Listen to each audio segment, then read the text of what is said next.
serious TV drama podcast. I'm Scott, and joining me once again, someone who is not the guy. He's not capable of being the guy. You know, I had a guy, but now I don't. But he is not the guy. No, it's not the guy. It's Dan. Hey, Dan, how you doing tonight? Me, David Gott. I'm David Gott. How's it going? Wow, that's a David Gott reference in record time. Yeah. Just like David Gott, I get the job done real fast. Oh, boy. And I know you didn't listen to the podcast, but you know exactly everything you just did was a topic on the podcast when I had David over. You know that, right? No, I'm not sure what you're talking about exactly. All right. I have a funny feeling you might listen to it anyway. Anyway, Did he swear right away or something? Putting one of our listeners aside so the rest of everyone else can kind of get in on the joke or at least get in on the podcast, we are not here to talk about one of our listeners. We are here to finally, and I apologize because I am the principal reason why we keep getting delayed lately. We are back finally to tackle the first 7 episodes of Breaking Bad Season 4, or as I refer to it, Part 1 of Season 4. However you prefer to refer to it, I think we should just get started already. So, we kick off the season with Box Cutter, which was written by, it's written by Vince Gilligan and directed by Adam Bernstein. At this point, as I've said before, pretty much all the writers and directors are people who've already worked on the series, and maybe the occasional exception, but I'm probably just going to give you their names and just get right to the recap and review of the episode so we can talk about it. And the thing with this premiere of the season way back when, it opened with a flashback of when they were putting the actual Super Lab back together. So, you know, we can all be a little bit sad as we're watching how happy Gale is cutting open the crates of equipment. And, ooh, there's a box cutter. Ooh, hint for the title already.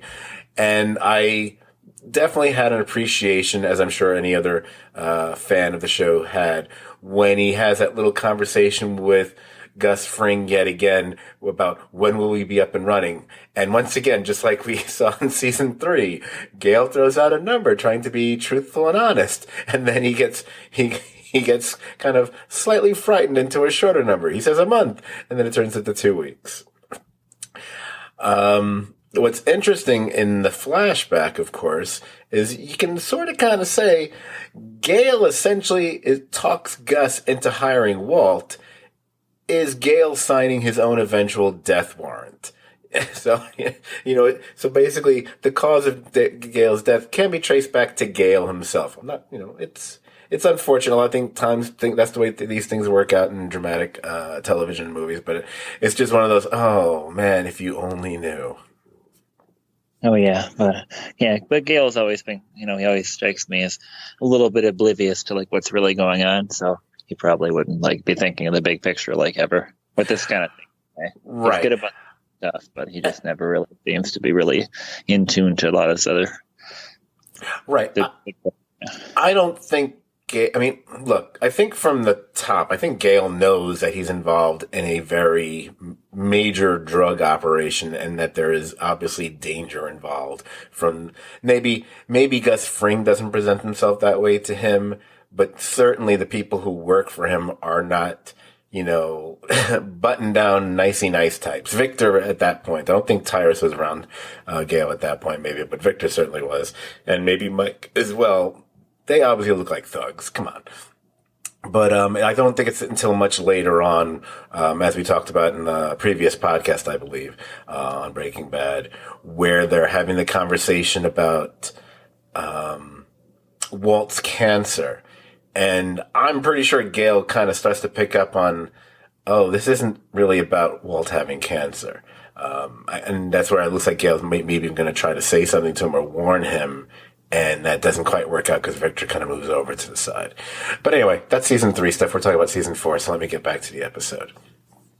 Because we do cut back to Jesse shooting Gale.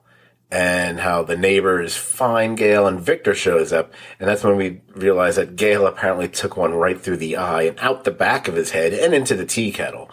So I'm not, which kind of impresses me because I didn't think Jesse was packing bullets that had that kind of punch to them. But, you know, I think it's less realistic and more just, it just looks cool on the screen. So that's why they did it that way. Also, I think the back of Gale's head would have been blown out if that had been the case as well. But yeah, Yeah, I don't know how bullets exactly work because, like, I'm not nuts, so I don't. But yeah, it's probably just one of those dramatic effect things. Also, again, I am not critiquing the show in this point necessarily, but the heights of things don't quite line up considering where the kettle would be and it having a bullet hole in it and where Gale's head would be. I don't see how that trajectory works. But Yeah, it doesn't make any sense. yeah, But whatever. It doesn't matter. I mean, basically, again, I think it's just a cool shot. And they just said, no one's going to care. They're probably just what they're really doing is just saying, like, tea sucks, don't drink tea, like drink whiskey or whatever. Yeah, which I'm fully on board for. So immediately after, when Victor runs out of there, he finds I would say, somewhat numb-looking Jesse sitting in his car, and he just tells him to drive. By the way, so speaking of questions I had at the beginning of this episode, what car is Jesse driving? I'm pretty sure he's driving his little red one there. So my question is, because we knew that Jesse was pretty much hiding out in the laser tag place for whatever number of days, Gus's men couldn't follow and track down Jesse's car? Huh. How does that not make no sense? Yeah, well, I mean, it depends on how many people Gus has and stuff. But the laser tag facility looked like it was big enough where maybe he could like park it like in the the back garage or whatever the heck. So then all he would have to do is just cross town once and there. But still, it just seems ridiculous to me because especially since we saw at one point Walt and Saul got followed to the laser tag place where they were there for a while. Again, we'll let it go. All it's telling me is like, hey, maybe Gus's men aren't, and the guys that those guys that Mike has working for him aren't as great as they should be. We already saw Victor screwed up by letting everyone see his face here, which I think is part of the reason what happens to him later on in this episode. But we'll get back to, speaking of Mike, we have the Mike and Walt little stare down thing happening. And that's when Victor shows up with Jesse, who's still in his daze. Victor is not happy. And neither is Mike when Victor tells him that Gale is gone. He's splattered across his, living room rug and so on. Now, as I was just mentioning, I think when you see how Mike reacts when he's told that the neighbors saw Victor, to me at least, it's a little hint, maybe one wouldn't realize in the first viewing, it's a little hint that it's not the neighbors that are going to need to be taken care of and killed, because how many of them might there be? Because it's not really practical, because at this point they will have already given a description to the police. It's more about getting rid of Victor. So I think I think really that is the reason what happens to him later on this episode. It's just kind of like tying off a loose end there. So where do we go? We go with Marie dropping by Skylar's in the morning to drop off more of Hank's medical bills. And she makes an assumption based on seeing Walt's car still parked in the driveway. And, Skylar had not realized that, of course, so she looks around the house, and then she eventually goes out and she moves Walt's car herself. And I think anyone watching, I know I had the thought, because I hadn't seen the episode in a long time, I was thinking, she's doing that so her son doesn't see it and doesn't start getting ideas. I mean, that was the way I took it from the get-go. Yeah. She does say that, right, something like that later on, too, if I'm not mistaken. Yeah, I was more bothered by the fact that she parked it right in front of the mailbox, which you probably can't do because, like, the postman has to, like, be able to get to it. But, Oh, right. Y'all rural and suburban folk who have those mailboxes out on the street thing. I always forget about that. Yeah. Plus, I've watched enough Cheers where I'm an expert on postal regulations now, so I know such things. Well, you are the Cliff Clavin of the podcast. That's funny. I should show you because, like, I actually just have a mustache right now, and I look really fucking ridiculous. So I'll have to send you a picture of that when we're done, or maybe while we're on the air, so you can laugh at me while we're talking. We will see. I'm not good at clicking on things when we're on the air, but we'll see. So let's get back to. I think, what? Yeah, it was a good way of, like, informing Skylar that, like, something happened to Walt in, like, kind of like a Marie being funny way, but Skylar being freaked out way. I thought it was a pretty effective, plot device that they used there. Yeah, I mean, if our little odd mistakes or oddness that we mentioned put aside, there's a reason we love the show, and one of the many reasons, because we're going to mention others as we go through these episodes, is it's a very smart show. it's like, oh, that's very clever. It's very smart the way they handle that, the way they kind of work that together, et cetera, et cetera. It's more so than most anything else that I think either of us have watched at this point. Yeah, outside of like Small Wonder maybe or something. Okay. Yeah. There's a lot of like components to it, but it's but it just like all the good stuff on the show, it never feels contrived. They're just taking like the weird relationship that Marie and Skylar have and just kind of running with it a little bit, and it just kind of comes together nice. Right, and as I've been saying throughout these Breaking Bad podcasts, maybe the one thing I'm getting more out of this rewatch than what I recollect from watching the show in the past, and I had rewatched at least the first 4 seasons multiple times, way back when. I've said it before, and I'm going to say it again. I'm liking Betsy Brandt and her performance and her character arc much more now than I remember liking before. So good. Yay for Marie. I don't have to be so negative towards Marie all the time. She deals with a lot of both figuratively and unfortunately we learn literally she deals with a lot of crap. So and she gets through it anyway. Let's get back to Walt, the reason we're really watching this episode. And Walt is telling Mike they really need to start cooking now because they want to stick to Gus's schedule and not, risk losing a batch. And that is what prompts Victor to show off apparently his observational skills over the last couple weeks. And he starts the process all by himself. And I love... If there's one thing this show has fun doing from episode to episode, it's showcasing different ways Walt's ego goes into hyperdrive. And Walt commenting basically to himself, because it's not like Jesse's listening to him, all throughout everything that Victor does throughout the lab, thinking he's going to screw this up or he's going to forget the aluminum or this or that. And clearly Victor doesn't. It's kind of funny, I thought. And it's played somewhat comically, intentionally, I think. Yeah. But speaking of comical, this is when we switch over to Saul Goodman and Associates, and I believe, in fact, I know it is. It's the first. Oh yeah, it's been a while since we get a first time we meet somebody thing. It's the first time that we meet Huel. Yay, Huel! Now, we know here that Saul is in paranoia mode. He's sweeping the office for bugs. And that's when Skylar calls about Walt. So Saul eventually goes and calls her back at some random payphone.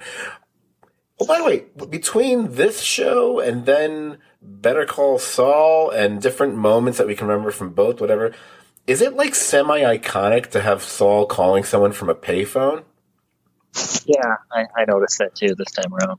Yeah, because I always think of an image of him at a payphone, and then when I saw that, I was like, "Is that like I mean, it was one of those. It's funny. We've done how many? 4 or 5 seasons, whatever, of Better Call Saul plus now all this. It's like it's funny how it didn't occur to me until now. I was like, that's kind of a thing. Okay, I'll move on. So we get Sky. Let's stick with Skylar. I really love what she does here. Skylar drives down to or up. I don't know what direction it is, but she drives to Walt's condo, and she essentially cons a locksmith into getting her into Walt's place. And then she starts checking around the place, and she even finds that teddy bear eyeball. But we've talked about this before, and probably we'll be talking about it again in one of these subsequent episodes. Skylar is a better liar than Walt. She puts up these. Remember, she did it in the store that time. She tells these stories. Whenever Walt tells a story, for the most part, although there are times he's pretty good, I don't want to say, I always think they almost do it on purpose, or Walt is is almost channeling soap opera-like acting, where it's very clear he's lying to anyone who has half a brain, whatever. Skylar is much more smoother and effortless when she creates a whole story and lies, whatever. At least that's my impression. And I love both characters, but I'm actually giving her more respect than I probably have in the past as well. I really love how she handles it in this instance. Yeah, I agree. So later we see Marie driving up, but she drives up to her own house here, and you can tell because at this point, always remember when you're watching the season premiere or anything, that this is the first time that at the time people were seeing these characters again for like several months or even almost a year. So it's kind of like the way they remind us about things. And when we see her drive up and she stops, and you can tell by the way she's kind of preparing herself, taking a deep breath, like, it's almost like she's girding her courage just to enter her house. You already know before we've seen him that dealing with Hank has likely gotten worse. And this is what introduces the whole thing with Hank. One of the major Hank gags, at least for the first half of the season, is they're minerals, Marie, not rocks. They're minerals, because he's gotten this weird obsession with tracking down and purchasing, and at one point it seems like hundreds of them, and I can't imagine how much money that cost him. All these crystal mineral thing, look, they're rocks, whatever. It's borderline crazy. Just it's really close. It's really close. Yeah. Yeah, I'm not a huge fan of the minerals storyline. I mean, I guess I'm not really sure what, I know what they're trying to do, but it didn't, I don't know. It's just a quirky thing, whatever, but I guess it doesn't do a lot for me. I understand he's like processing trauma and doesn't like being all like fucked up and stuff, but just like the shoplifting stuff, it's just like after a while it kind of wears thin with me, even if I understand why the characters are doing it. Right. Exactly. They just had to come up with something that wouldn't just be him just staring into space. Or just randomly buying crap on like the Home Shopping Network or something along those lines. So I think the idea of like picking something rocks, or should we say minerals, as he would correct us, it's almost showing it's something that literally has more substance and is more defendable, so to speak. Is it strange? Does it feel like it goes on a little long? Yeah. I agree. I think, but what really comes down to Hank and this whole situation, and, basically you think, okay, it sucks, dude, that you have to learn how to walk all over again. But you start thinking he's being a real asshole to Marie.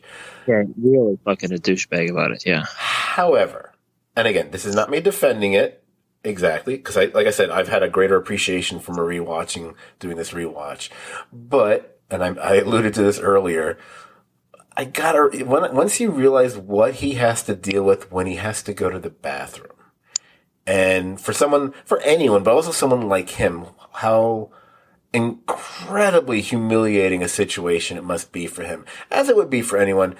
Again, I'm not excusing his attitude or behavior, but at least it makes it more understandable. You know what I mean? Again, he's still being horrible, but at least I get it. It's like, because again, and remember, we're dealing with someone that, anxiety attacks aside, Hank is, of all the characters on the show, he's kind of like, he's a man's man, whatever. And now he basically has to have his wife help, take a crap and wipe his ass for him.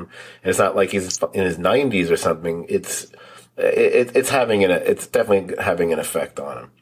Again, right. Not excusing it, but at least it's a little bit, once we're reminded of that, and I gotta credit the writers for including that, because sometimes we kind of don't think about bathroom situations with characters, although it seems Hank's had a few memorable moments that involved the bathroom in the history of the show.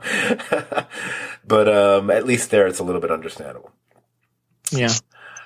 Okay, so we'll switch back to the Super Lab, and I'd already mentioned how funny it is watching Walt, keep assuming Victor is gonna screw up, and he doesn't.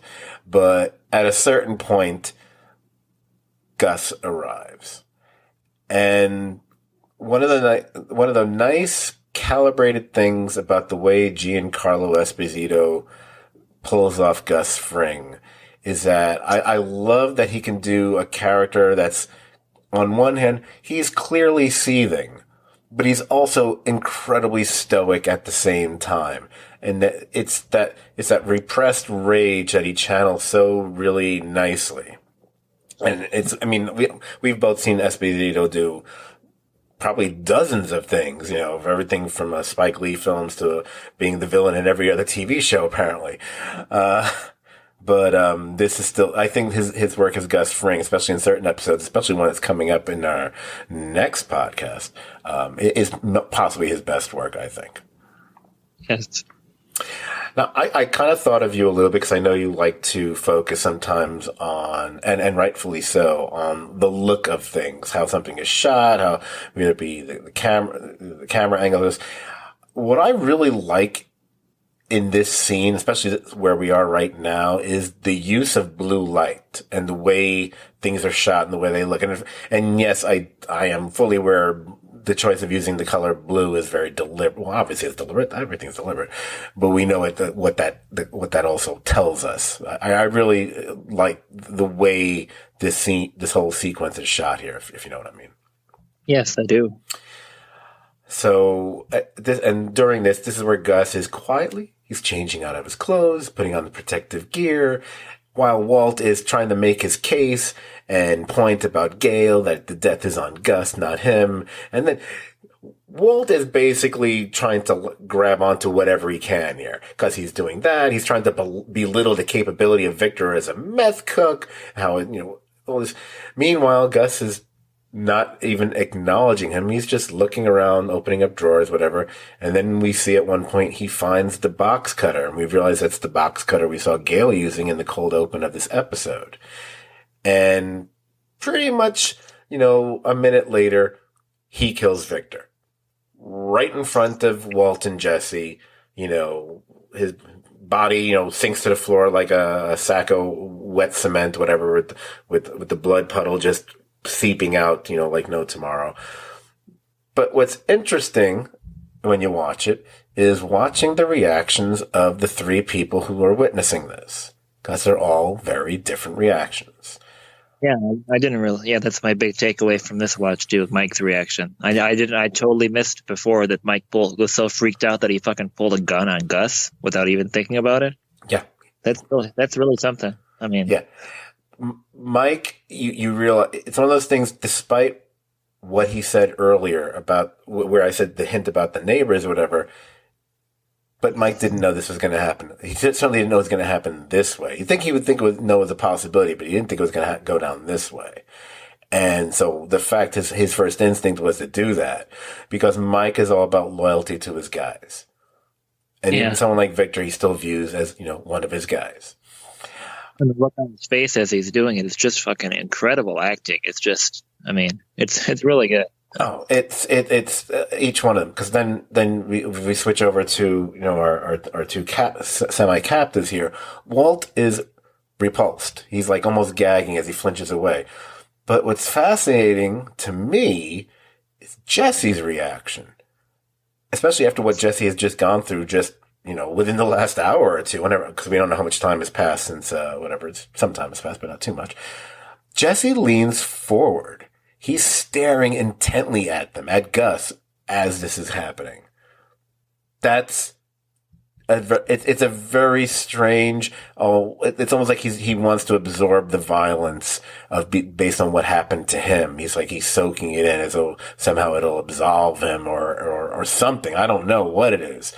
Jesse obviously goes through a lot of shit in the next few episodes, but again, it's interesting how each of the three who witness it have a totally different type of reaction to it. And the culminate. Yeah. Oh, okay. I'm sorry. If you want to say something else. No. I just said, agreeing with you. No comment. Okay. And the eventual culmination of it all is just basically get back to work. And I love that it's cleanup time. And then we get lessons that they've learned from season 1, how to use hydrofluoric acid in a plastic container. So, and then they get cute with us. It's one of those things where every once in a while you'll see a TV show or movie do this, and you always wonder, does the cinematographer and the director think they're really cool right now, or are they almost being comical and being just ridiculous or silly with how they just dissolved from one thing to the other?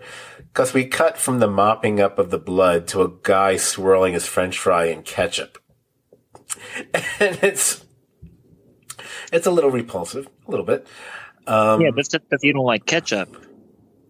Well, yeah, I don't. Well, French fries and ketchup are perfect, so it's not like it was a hot dog or something. Oof.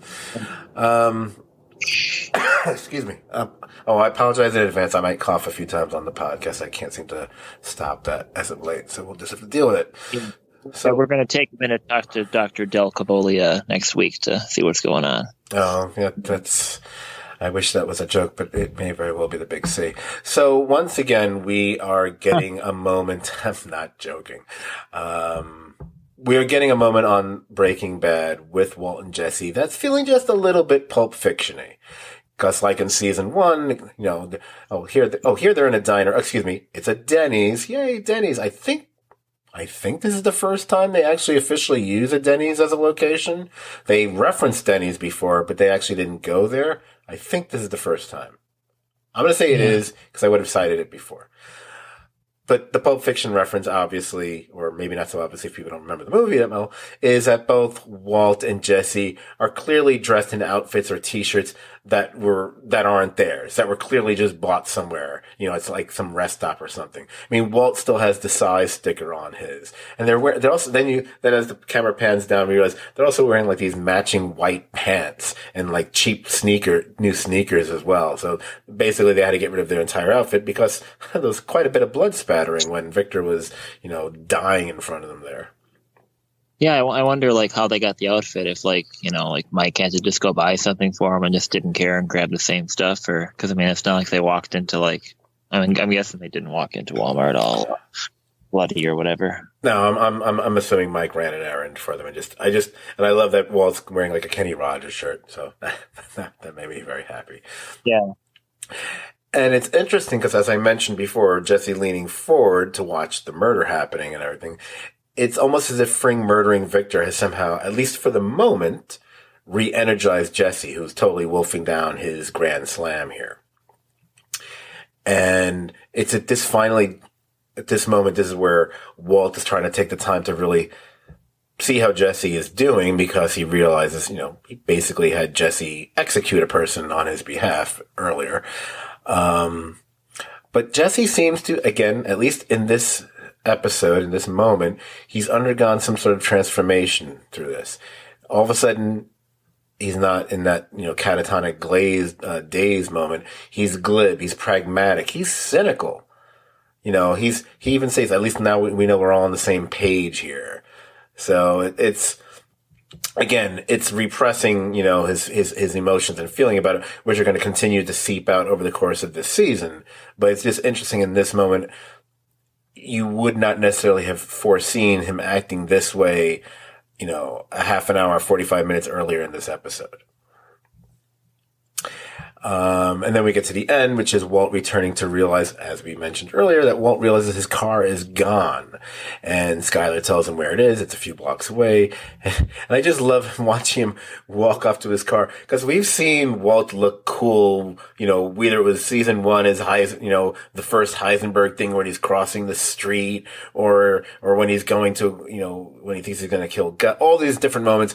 Him trying to hold his white pants up while he's walking is almost a parody of the badass Walt walking down the street or road or something. I just thought that was kind of funny. But as he goes to walk off to get his car, we then cut from that to a series of shots of the police investigation at Gail's apartment. And the final shot of the episode is one in which they linger on Gail's folder of lab notes.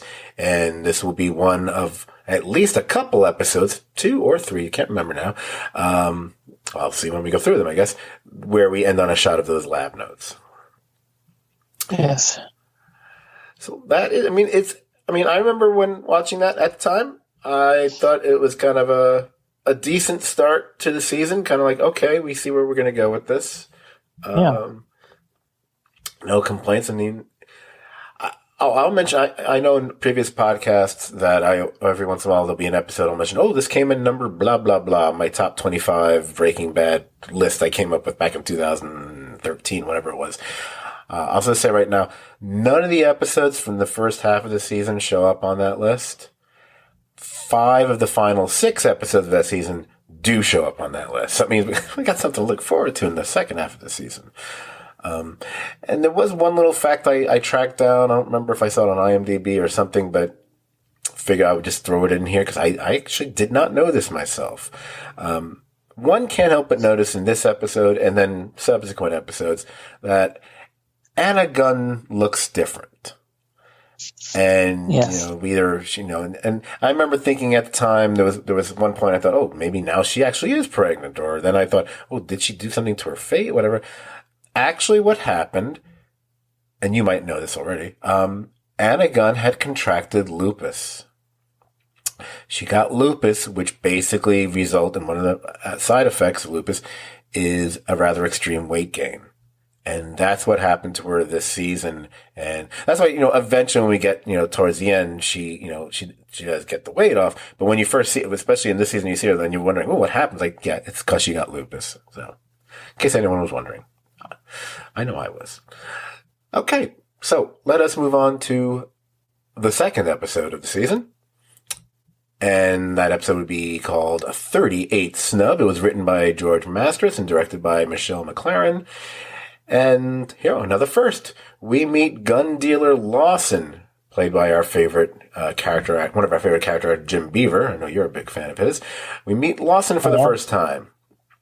We are going to meet him one more time on Breaking Bad, and then I believe we're going to see him at least another 2 times on Better Call Saul. He might show up one more time, who knows? So he's definitely, he's at the very least, he's a recurring character in the Breaking Bad universe. So obviously this opening scene is all about Walt getting a gun. And I love that even as Walt is insisting more to himself than Lawson that the gun that he's buying is for defense, he's not being honest. That is not what this is about. But, I didn't, there's something nice about having Jim Beaver show up on the show. And even though it's a very small part and so when you total it up, it's just a couple scenes overall. But it's that, we say it about a lot of actors, at times, but he's instant gravitas, and it's just his manner of speech and the way he talks. There's a certain comfort. There's a certain knowledge. He's instantly believable in parts like this. And plus, if I recall, he used to have an excellent, was it Twitter? Some account he was just really great on. So, it's really nice seeing him here. But yeah. And we enjoyed him on, Deadwood too. So. And Supernatural. I've heard, though I never got around to getting back to that show because, it's like 8,000 episodes, so I'll never watch it. Okay, so it's right up there with Doctor Who. I'm never going to get to it. So let's get to Jesse. Jesse and that sound system in his house, and pretty soon Badger and Skinny Pete show up. And I know I'm beating a semi-dead horse here, but I have to say it one more time to remind everybody. Hey, everybody, don't forget, Jesse is not a good guy. He's not a good guy because. Here, Badger and Skinny Pete, hey, you know what they did? They kicked drugs. They're not using anymore. What does Jesse do? He persuades them to start using again. He basically pushes them off the wagon and right into a mountain of coke. Or meth or whatever the fuck he do. The coke. I remember the coke, whatever. So, again, not a great guy. And pretty much at some point after a spirited conversation about zombie video games, a sudden lull precedes turning the entire house into nonstop party central. And that's where you start seeing, all the images and shots of Jesse. They start becoming increasingly depressing. And now, and I think it seems like Jesse has to be going through some horrible trauma at the beginning of every season now that just impacts him in such a horrible way, or something has to be going on where it's so the first half of the season you're always oh my god, poor Jesse. Have you noticed that? I think the first part of every season has to be either one episode or multiple episodes like that. Yeah, kind of definitely a trend. Yeah. Yeah, because first season it was more about he just had that really bad day, and then his parents taking everything away from him and everything. Third season dealing with the death of Jane, and then this season dealing with him murdering Gail. It's always something with that Jesse. Yeah. Meanwhile, Walt, he's practicing how to be Quick Draw McGraw here, and we can just skip right past it because Hank is still obsessing over his minerals and being cruel to Marie. we don't even need to talk about it. We can just keep moving on to Walt. Walt is essentially vetting a call from Skylar. He picks it up when she starts mentioning buying the car wash. And, because, he's kind of freaking out, like, no, you don't say that on the phone. You don't leave a record it, whatever. But I'm going to focus on something really silly here. Did anybody notice Walt going through the process of, he's making himself lunch to bring to work? But little bag lunch. Very nice. I like that a guy who's making $7 million a year is still, cost cutting and making his own little, P&J or whatever the hell sandwich it is. Did anyone notice that Walt goes to the trouble of writing his name on his bag lunch? The refrigerator that, if anyone uses it, it's just him and Jesse, and I don't think Jesse's bringing lunch to work. If he brings anything, it's probably a bag of Funyuns. Yeah. It's a little goofy. It says something about Walt, I guess. I don't know. But it's really goofy. Speaking of Jesse, when he's off to work, but he entrusts Badger and Skinny Pete to keep the crazy party at his house going. And when they cut away from that scene, there's a dude, and when I first watched it, and I had before I rewound it a couple times, I went, hey, that guy looks like Bryan Cranston in a really goofy wig that suddenly pops up off the floor. And then when I went back and I watched it like 2 more times, I was like, nope, that is Bryan Cranston. That's not a doubt. So Bryan Cranston has a silly little cameo as a totally different character in another scene in this episode. It's a very strange reason. I'm kind of wondering why they let him do that. But I guess in the days of pre-DVDs, whatever, even though they had DVDs back then, they should have known. I guess it's just like an Easter egg for anyone who might notice. Otherwise, because it's a really quick cut, you could almost miss it if you weren't paying attention. And then I noticed, next time we see Walt in the lab, speaking of noticing little details, does anybody notice that he's wearing a shirt that's very similar to the one that Gus wore there in the previous episode? So I think it's, once again, it's almost, I'm not going to say it's subliminal, but it's a very subtle detail of how Walt has a tendency to almost, to take on aspects or details of the villains that he's been taking on throughout these seasons. The little thing, whether it be the cutting of the crusts to this, to other things he's done. It's just one more little thing he's kind of incorporating into his persona, I think. And then at the lab, here's another first-timer. We meet Tyrus for the first time. We will be seeing him throughout this season, and we will also be seeing him on Better Call Saul. But the one thing that Mike says to Walt, which turns out to be incorrect, sorry, Mike, he basically tells Walt, as far as Gus is concerned, you're never going to see him again. Once again, Mike is wrong. I guess I'll keep moving on. So we got Skylar. Skylar. Skylar is doing recon work on the car wash. I think when I was watching this, even the first time, I was like, okay, I guess she's monitoring how many I realized what she was doing at a certain point. It's like, she's basically getting an up close and personal look of just what kind of business they do, just viewing it from the outside, since she can't go in there and demand to see their books or anything like that. By the way, I one of the things I do really enjoy about this first half of the season, and we know there's several reasons why, I love the car wash storyline. I enjoy it tremendously, and not just because of some people that who haven't debuted yet on the show yet, but also, all the stuff with Bogdan is great. They gave that guy stuff to do that was just fun. Yeah, he did a good job in the role. Oh, absolutely, totally believable. Funny, but totally believable at the same time. Yes. As we zip through the episode, a lot of the episodes I'm not knocking the episode, but there's a certain more of the same feeling we start to get. Like, Hank is making definite improvements through physical therapy, but he's still treating Marie like garbage. We can move on. At Pinkman Party Central, there is an odd little thing that happens. They get a pizza delivery with non-cut pies. Yeah. Is that what you do in fucking New York pizza? No. You don't cut the pies? We don't. This might be something they do in fake pizza land in the Midwest, but they do not do that here. Yeah. There is no. I looked into this. Yeah. And you probably know this already yourself because you actually visited the area.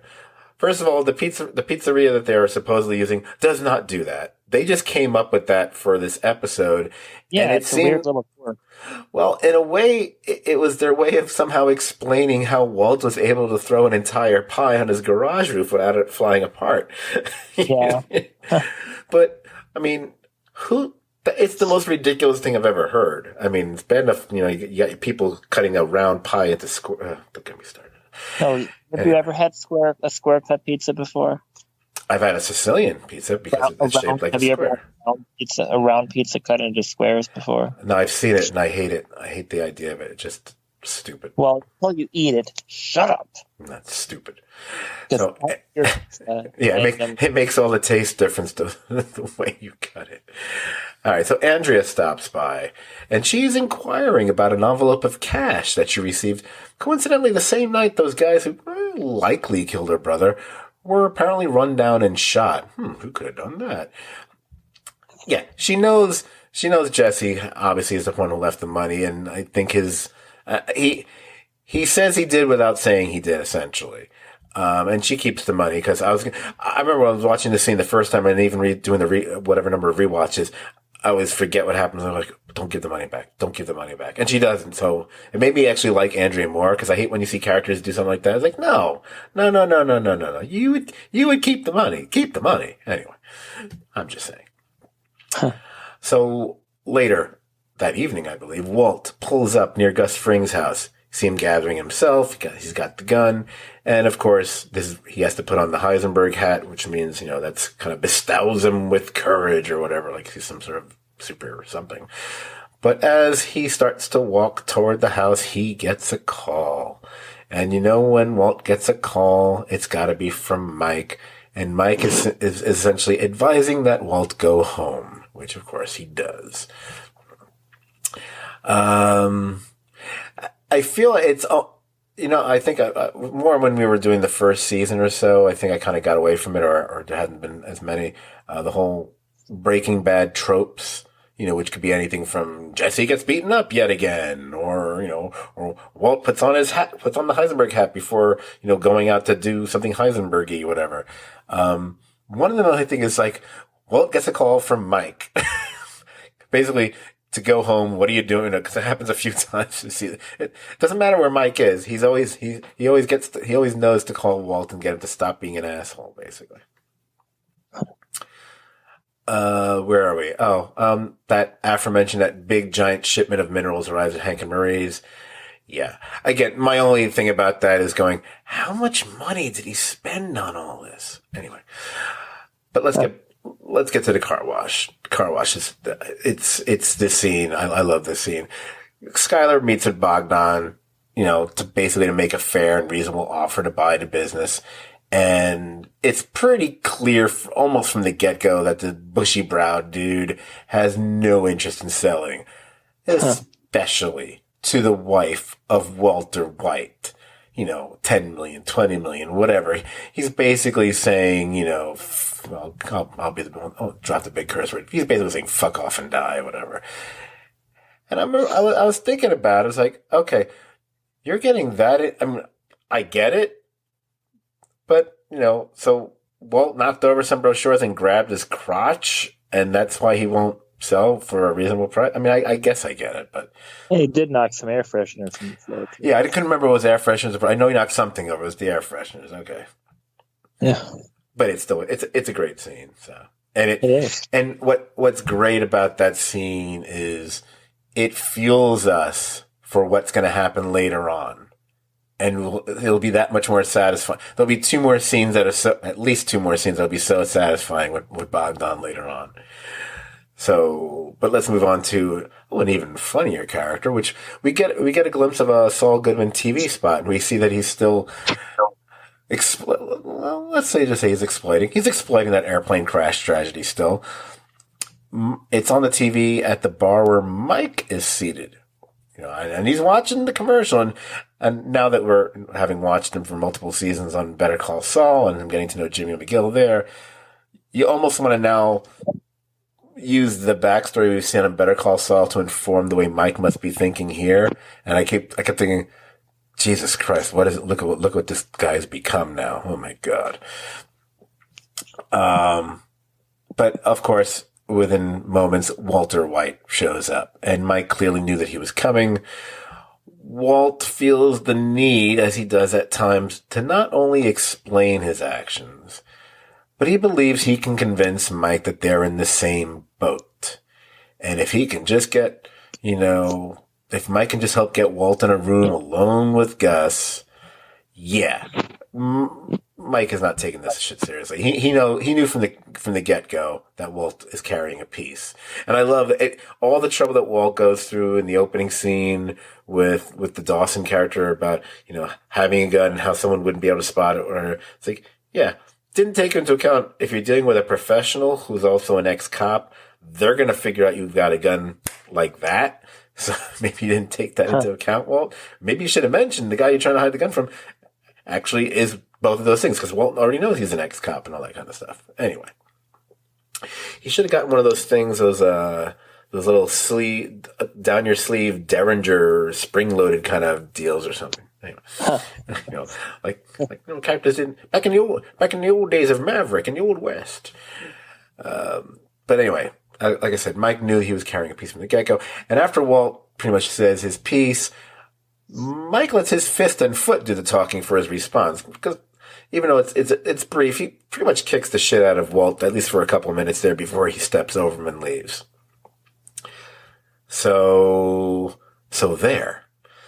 Now, it is interesting to note that I'm going to guess he never tells Gus that Walt wanted to do this, though. At least there's no indication that he ever does, which I find a little interesting, considering his loyalties are. Now, maybe after the box cutter incident, he doesn't feel as inclined to tell Gus this, although he would prevent it from happening. Maybe that makes it a bit more believable now that I think about it. I'm not sure. Yeah, unless Mike, tells him about it, and that's what helps instigate his next plot to get rid of Walt. His next plot? Okay, his next plot. Yeah, plot. Must be a Wisconsin thing. Plot. All right, so Pinkman. The party's over at Pinkman's, and even Badger and Skinny Pete are skedaddling out of there, which basically leaves Jesse alone in the aftermath of the shindig that had been going on for days. But we see as we close out the episode that he needs the distraction. He needs the pounding music to drown out the voices that are in his head of guilt, of pain, whatever the heck it might be at this point. And that is how the episode ends. So it doesn't end in a happy place, but of course, excuse me, Jesse's situation is hardly happy at this point in time anyway. It's a solid episode. It's a very interesting episode where, unless I'm forgetting something, I'm just zipping through it right now. Yeah, I feel I'm right about this. Yeah, the highlight of the episode is Skylar and Bogdan. It's gotta be. But I'm just going through the entire episode, and that to me is the highlight of the whole episode. Other than maybe seeing Jim Beaver show up, but as far as just pure enjoyment, it's gotta be that scene. I agree. Okay, so let's just bounce over to the next one. This one also featured the storyline that you're not a huge fan of, but I was actually stomached it better than I thought I would have. The next episode is titled Open House, written by Sam Catlin and directed by David Slade. Yeah. Now, we start off with Walt arriving at work. One thing I really liked, it's just a little moment, but quite often with Bryan Cranston's performance and the way they inform this character, the way they write him, it's not necessarily the big scenes. Although the big scenes with Cranston as Walter White throughout the course of the series are amazing. The great monologues, the great moments, whatever. But it's the little touches that are things that make me go, oh, I really like that. And there's a little moment here where he kind of gazes briefly, very briefly, at that whole coffee making contraption. And then you just see the smile just fade just a little bit. And it's just like an acknowledgement of remembering Gail and then feeling horrible about what had to happen to Gail. It's a nice little thing that they do. It's very brief. You know, if you're watching this while you're eating something, you're looking down at your plate, you might miss it, but it's kind of like one of my favorite little touches in the entire episode, just about. Other than Walt, flipping the middle finger to the camera, which is always a fun thing to say. Huh. Excuse me. So after that, we have a scene between Walt and Skylar, and that's where, she sees the black eye. We get the whole bullshit story about the bar fight, and they're starting going on back and forth about the car wash. I actually kind of enjoy a lot of the Skylar-Walt interactions in the first half of the season, and this being one of many.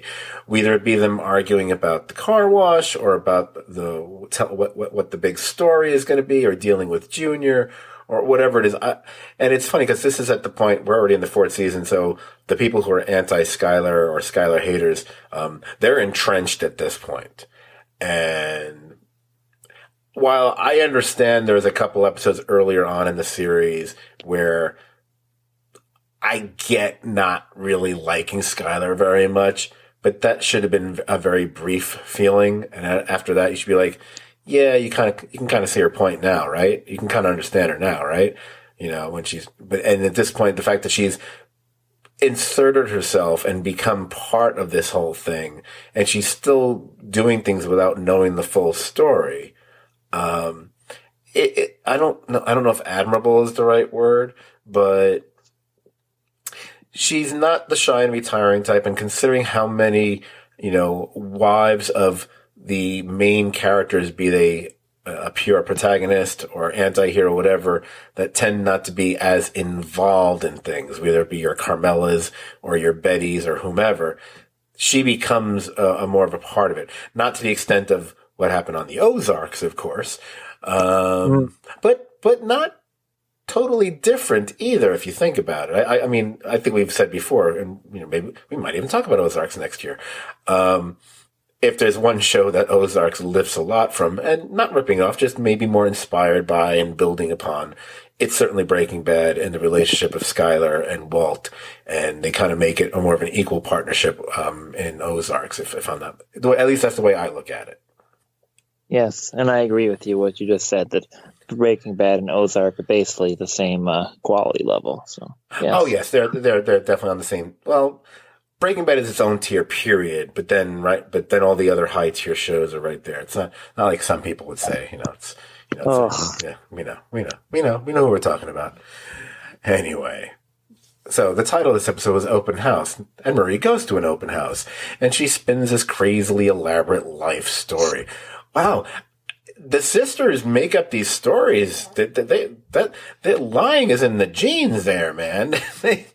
Because Marie might create a story more effortlessly than Skylar does. I mean, wow, she should write short stories here. And then you realize, in this moment, in a way, this is Marie kind of living like a fantasy life to escape from the situation with Hank.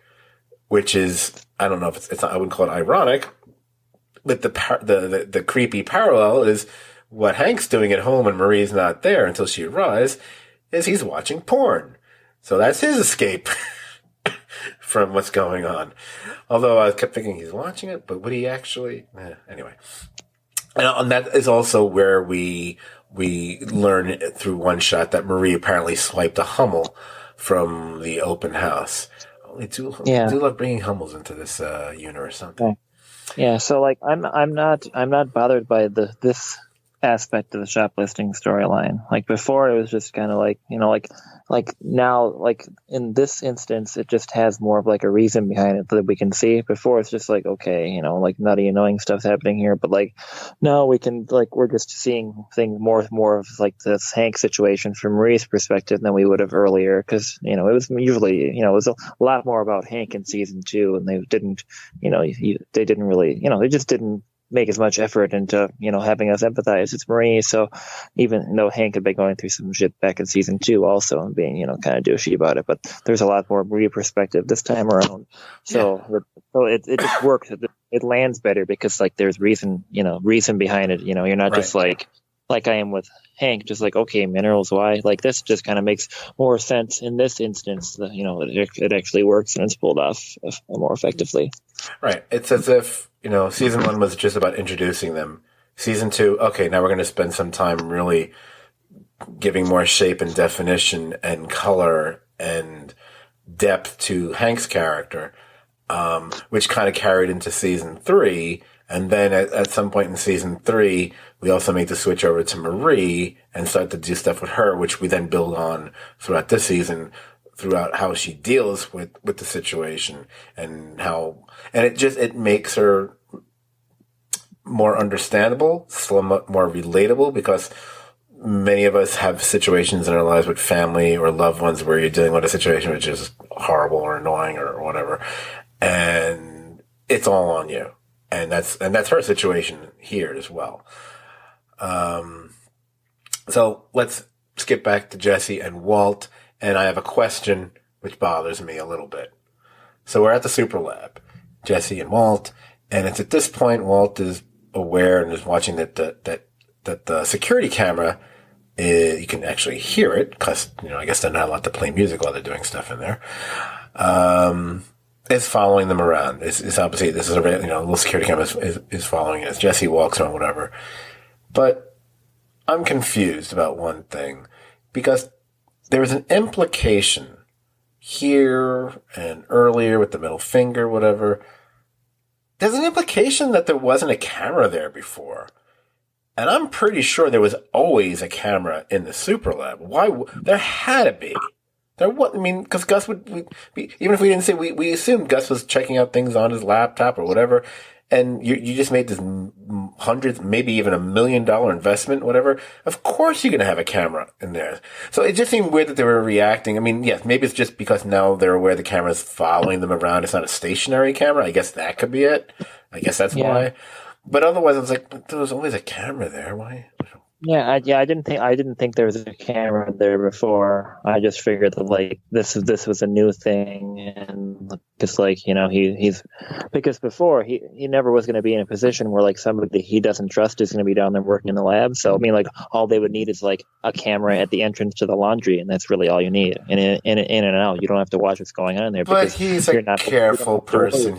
I think he would have a camera there regardless. It's not like he was going to worry about Gail's going to make ricin in the lab or something. And has to freaking pay attention to him. So I don't know. I will go back and look. I feel that there was one there before because especially once he let Walt have Jesse be with him on this, the guy that Gus had just said days earlier, how can you trust a junkie? He would have had a camera there. I mean, with Gail, I'll go with you there. But once Walt is there with Jesse, I don't believe he didn't have a camera there. Again, I don't know. You think somebody would have reacted to like his behavior during the Fly episode if like they were watching. That's true. That's true. That's a good point. Good point. 30 feet landed on his face, but I mean, you still could be right. Too, that's actually we're busy to research this, so let's find like a pathetic loser to watch the old episodes and see if there's a camera. So CJ, if you're listening to this, you worthless fuck, take the time to watch these older episodes, please, and let us know. Let Scott know. Does CJ even listen to the podcast anymore? I kind of doubt it. I think so. Yeah, he's a good loyal friend. I'm sure he's still listening to it. So. But you came up with a great a great counter. I did not think of the Fly episode, and if there had been a camera there, that would I might be right. I think you might be right about that. Okay, so let's get past it. I would love to see a deleted scene of like Gus watching like some of the video from that and just shaking his head in disgust. Oh, that should have been a DVD extra or something, or someone just put it together on YouTube, and that's an easy thing to simulate. Anyway, let's get back to the scene because there's a really meaningful and depressing as anything line here between Walt and Jesse, and because Jesse makes an observation essentially about getting used to having the shit kicked out of you. And he's talking because he's referring to Walt and his black eye and what he must have gone through and how you tend to get used to it. And again, yes, Jesse's been beaten the crap out of a number of times.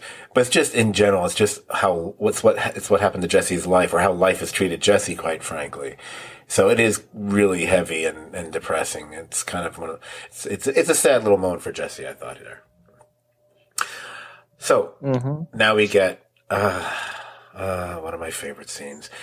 Whenever we get Saul in the room with both Walt and Skylar, it's gold.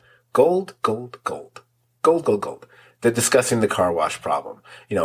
Saul's bringing the nail salon, the list of options, the fact that Huel has to use a toilet, the whole thing about Bogdan being, quote unquote, rude about Walt. And then you get to see Walt's reaction because, it's like he's, what did he say? What did he do?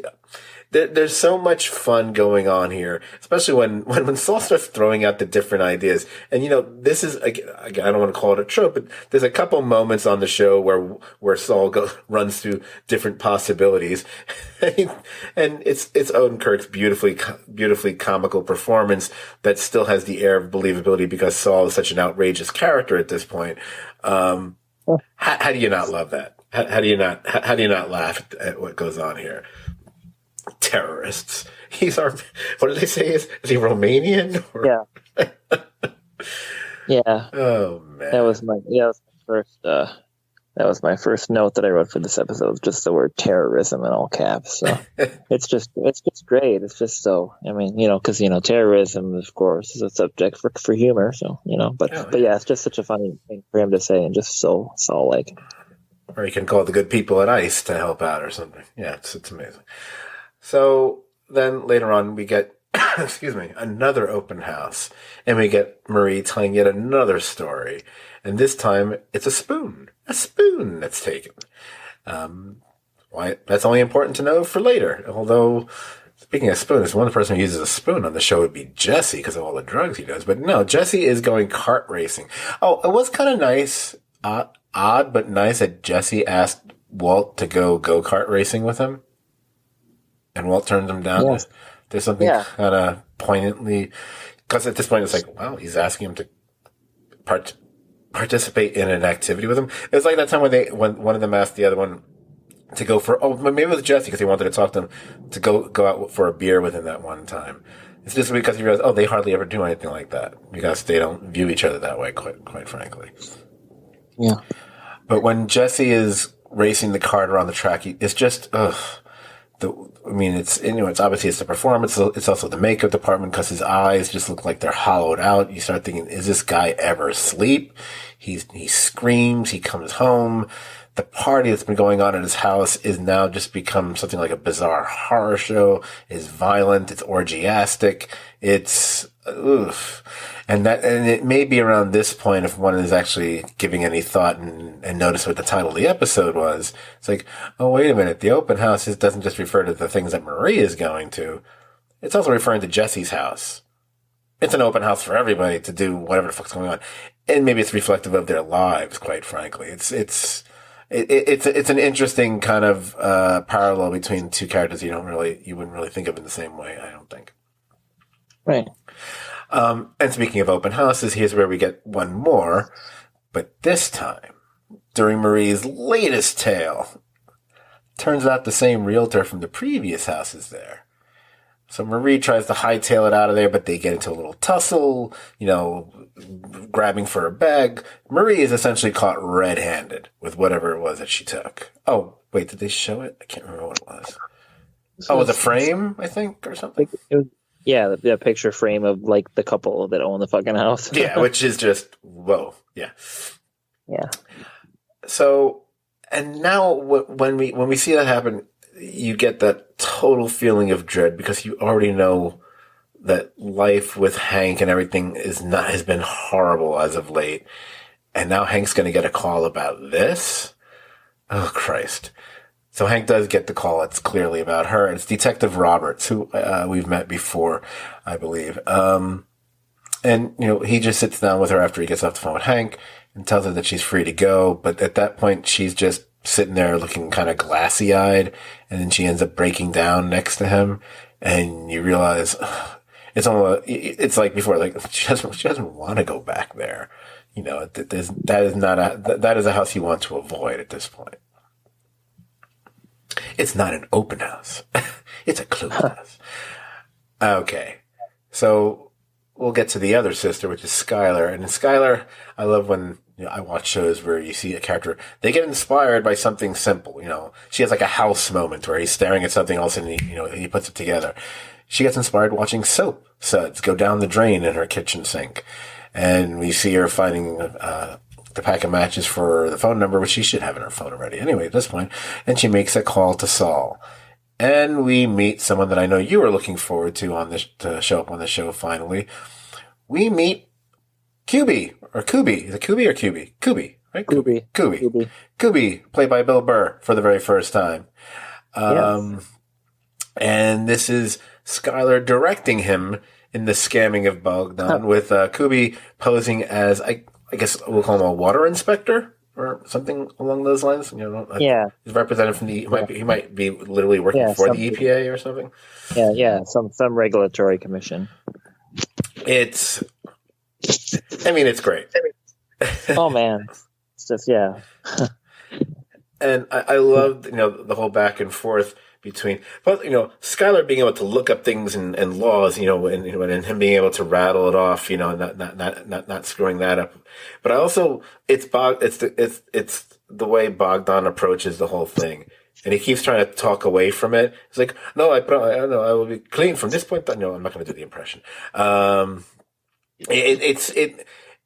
It's again, it's one of the hallmarks of the show that they can do something which is both very comical and yet very believable at the same time, and that's what I think that's what ultimately makes it so enjoyable. I think for viewers like us. Oh yeah. So a little later, Detective Roberts, he drops by Hank's because he wants to ask him for help with turns out to be Gail's the murder investigation of Gail Boddicker.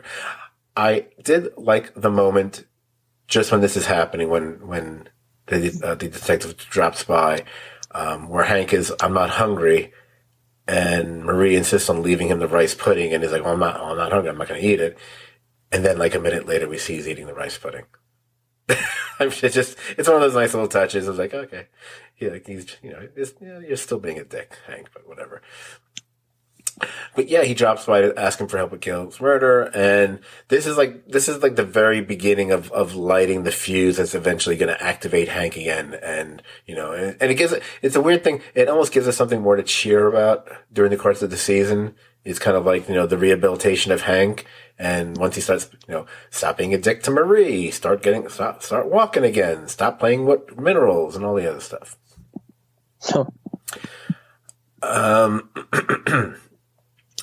So then, I love it. Again, I believe it's Walt and Skylar at home, and Walt, who keeps basically just crapping all over Skylar in a plan. It's like, oh, it's a nice try, but it didn't. Of course, he knows. And I love Cranston is doing it in almost sitcom style here. It stretches the bonds of credibility compared to what we've already mentioned. But I love that Skylar is just like, she's negotiating. She picks up the phone, they have a brief conversation, he just hangs up on him and then doesn't answer for a while. Skylar plays hardball with the guy, even cutting her bid down by like $79,000, pretty much just because she doesn't like him, whatever. It's pretty awesome. Speaking of money, we briefly see Jesse is literally throwing money around that party nightmare that never ends. It's one of those things. It's kind of like the way we would talk about maybe like Hank and the Minerals to a certain degree. We totally understand what's happening and we get it, but it doesn't necessarily make it a fun thing to have to sit through and watch. It can get a bit tiresome. Yeah, I guess. Yeah. And, I was wondering, and that's interesting too, because I thought like it was tiresome to me just because like that isn't my scene at all. I don't go to like, I don't like socialize and party and drink stuff. And I get the feeling you probably have done that significantly more than boring old me. So, but if you're bothered by it too, then I guess it's just like it literally is tiresome. Oh no, it's definitely tiresome. But yeah. I remember back in the day. Anyway. So, so let's cut back to Walt and Skylar, and they're celebrating because they're now the proud owners of a car wash. But soon their celebration turns into an argument over the $300 bottle of champagne Walt has purchased. And obviously this becomes a thing about Walt should not be spending money like, what was the phrase that we heard in this city some months ago? Shouldn't be spending money like a drunken sailor or something because it'll set off red flags. Now, I don't know about a $300 bottle of champagne. I don't know who's going to be aware of that. Yeah, I get the point she's trying to make, but it's not like somebody at the fucking Albuquerque state-owned liquor stores gonna pay. They're paying attention at all. They don't. They work at a liquor store. Yeah. 5 seconds after they sell the bottle of champagne, they're never gonna think about it again. So Skylar's, like I said, I get where she's going and the point she's trying to make, but it is a bit much. I think it's basically if anything, it's laying the foundation for an argument they're going to have later on, which does make more sense with him making an outrageous purchase. Not the champagne, because it's not like you don't keep a receipt of a champagne purchase for tax records. We're going a little too far there, Skylar. But we do end the episode with Hank. He's up. It's late at night. For some reason, he's watching replays of a local council vote on, some C-SPAN-like channel or something. He's flipping around, and then he stops flipping around the TV. He starts flipping through a notebook. It's Gail's notebook as the episode ends here. So, and which we know is okay, here's where Hank starts to make his way back into all this. So it's very nice. Yeah. All right.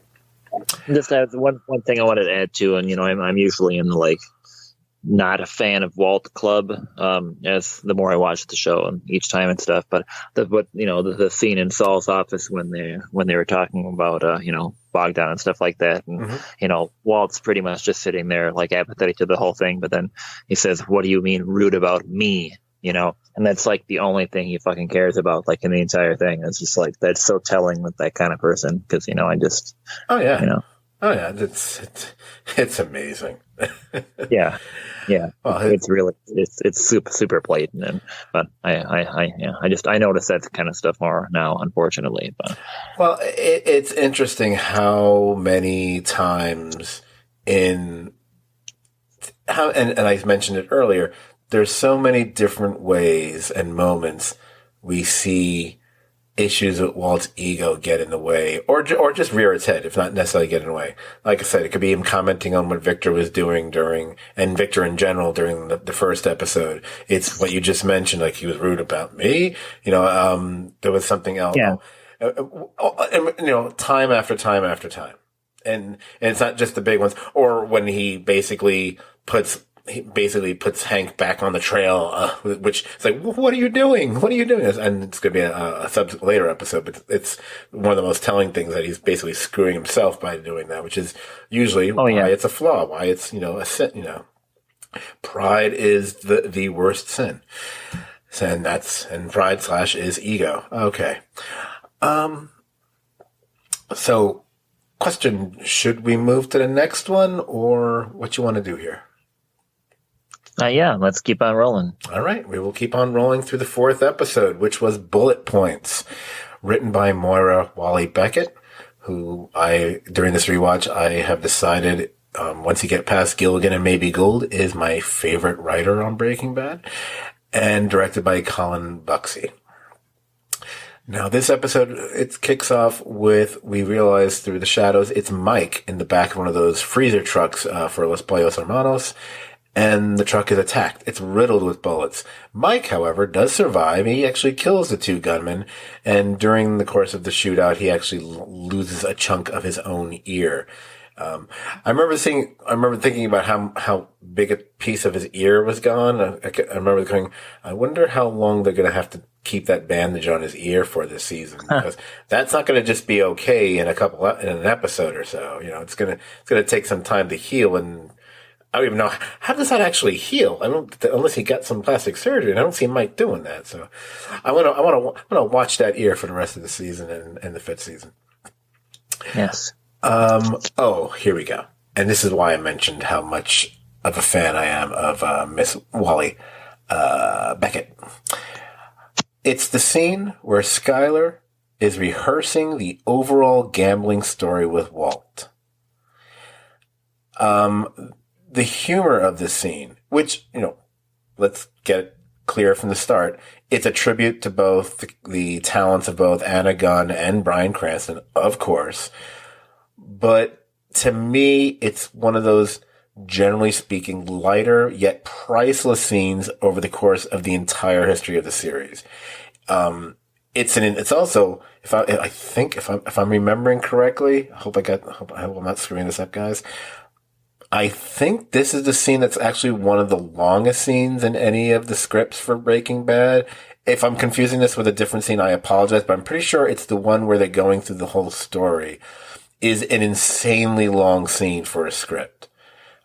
Being a quote unquote writer myself to some extent, where we're trained like, no, don't let your scenes go over 5 or 6 pages, or 7, if it's a really long scene, like the end of, Few Good Men or something. If I'm not mistaken, that's a 13-page scene. I might be confusing it with another scene. If I did that, I apologize, but I'm pretty sure that's the scene.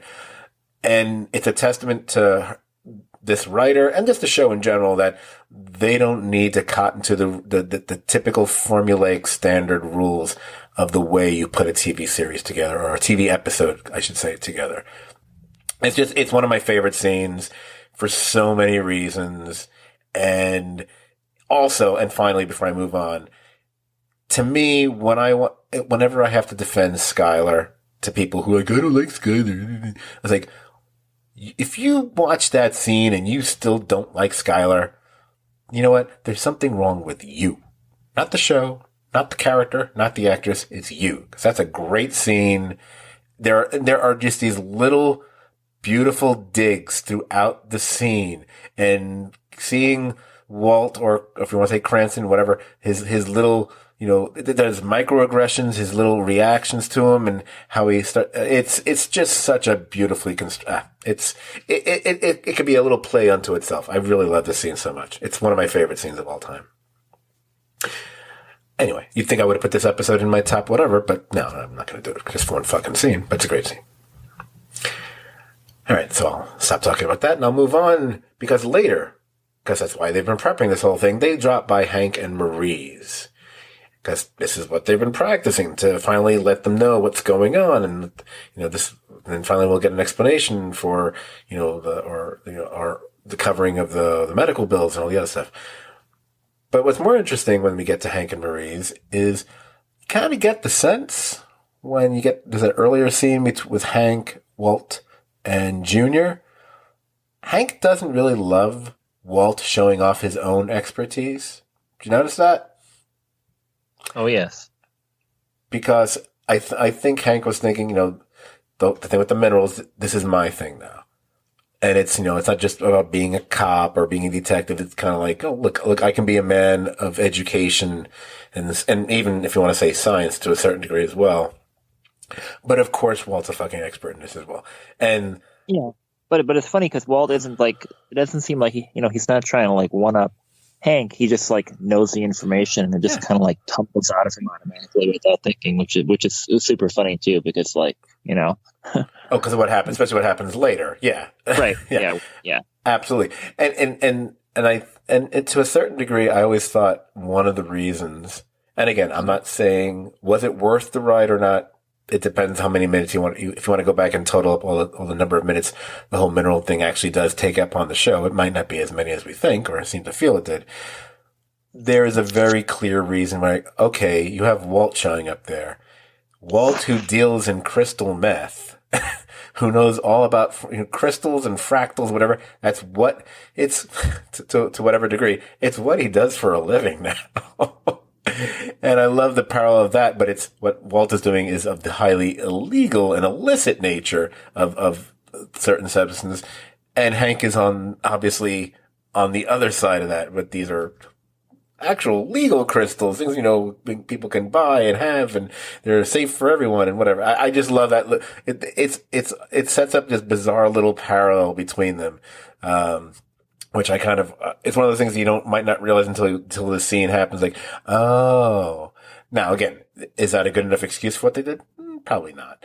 But at least for this scene, it worked, because then it's like, oh, and it also worked to me, because I think there have been a number of times, or at least a few times, right or wrong, that Walt might have felt like he was being undercut by Hank because of, and Hank not really doing it intentionally. And actually, there were times where Hank went out of his way not to do that, but even unintentionally, that Hank would become this almost like a surrogate father figure to Walt's son, and it kind of pisses him off. Don't listen to him. I'm your father. That kind of a situation, which we've seen a few times before. And again, right or wrong, at least we may not agree with the behavior, but at least we can understand the behavior. That's the way and that's the thing I always like about these characters. Might not agree with them, but at least we can understand them. Right. It's at this point where Hank shows them the video, relating to some case he's consulting on for the Albuquerque PD, and it's Gale singing Major Tom in this karaoke-like setting, whatever, which you can see the whole thing on YouTube yourself, or if you have the DVDs, it's also on the DVD, whatever. And there's just like a little bit of a dagger to Walt's soul when he has to sit there and watch that video while they're all acting like it's a big, goofy, funny thing. And you realize, the only thing we'd be worth for Walt if he was the one who actually pulled the trigger here.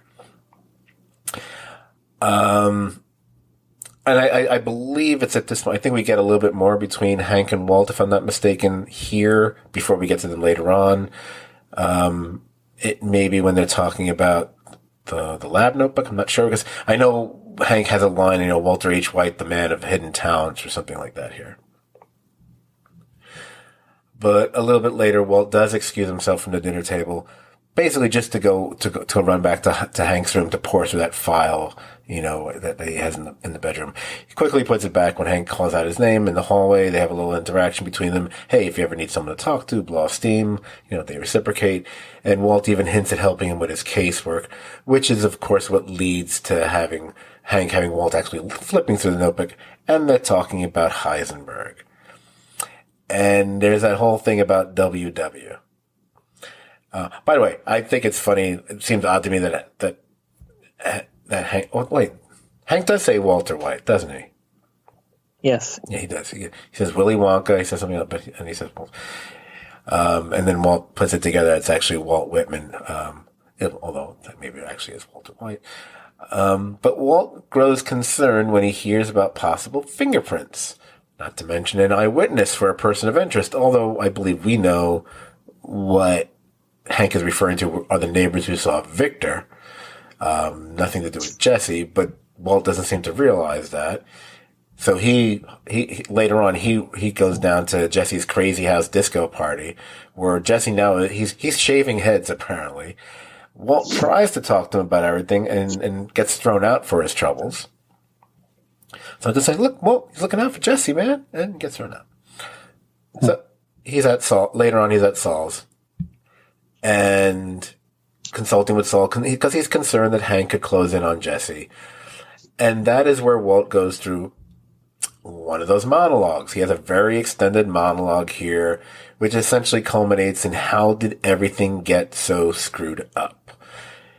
And even though anyone watching is like, you really don't know, Walt? Because there's a moment, there's a series of moments where, you screwed up. We can all tell you this.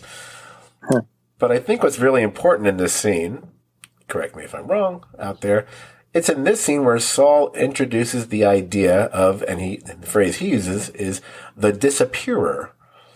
Such a not well-crafted phrase there.